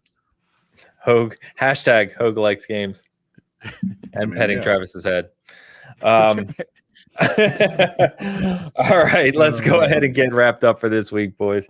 So chat, you've been awesome today as always. Thanks for hanging out with us. On the season gaming side, like Hogue just said, actually we put I think it's about a 10-minute clip up of our experiences with how gaming have helped us in our lives. I cut that out of last week and just put that up as a separate video because I thought it was important and I thought it was nice to call out. I am going to be casting this week with Joe and Luke again, so look for Cast Co-op this week. And just a reminder, there's no Bitcast next week, so that is the 28th. Will be Bitcast less, and we'll be back the following Sunday to talk about Suicide Squad, which Dan is going to play with us, and Like a Dragon, Infinite Wealth, which should be a lot of fun. So I'm so excited for that. I know, I'm so excited too. Also, the Apollo Justice trilogy comes out, I think, this week on the 24th, I think. And Tekken 8, if you're a fighter too. Yeah, Tekken 8. Wow, there's so many good names. Yeah. I've got a bunch of content going up this week. I'm hopefully going to have the Palworld full review. I might just take my time with it and finish it like early next week. We'll see. But my review in progress is up there in the meantime. And then I've got some exciting projects that I can't quite yet talk about, games that I've been playing and stuff that is going live this week. I've got a pretty highly anticipated and long-awaited preview of a game that's coming out next month that's going live on Thursday. So look out for that. Silk Song, folks. You heard it here. Yeah.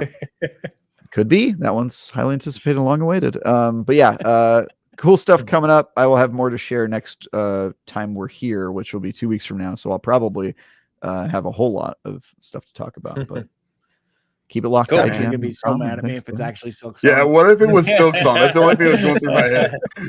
How hilarious would that be? Man. Well, folks, I do have a Hogue's Notes that I forgot to mention. And I do want to mention it now because I have enjoyed it. It is Another Code Recollection, the first Nintendo game released this year. It's a remake of a series of, I think, DS games.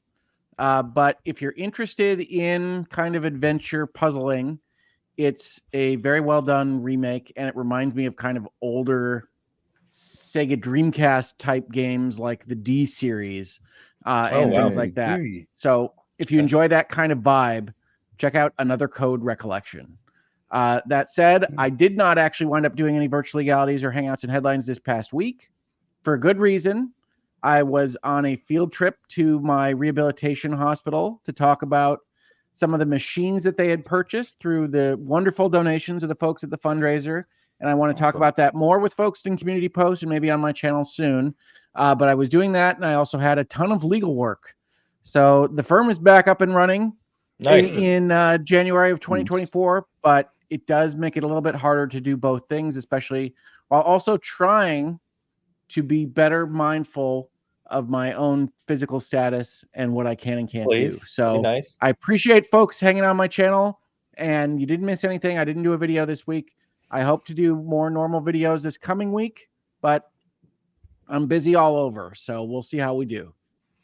Good for you, man. Yeah, glad to hear it, Hogue. With that, we will close. What are we saying? Go Lions, go Chiefs? Sure. I will say go Lions. I'm pretty ambivalent about Bills Chiefs, except for Dan's situation. Yes. Everyone, for Dan, please root for the Chiefs. Please. You have no idea how important this is for Dan. Go Niners. That's yes, congratulations to the 49ers for eliminating the Packers. The fact that they won that game last night after looking that bad for most of that game, they better pick it up. I'm hoping we got the badness out of our system, because I hope so. When things come together, we have such a great team this year.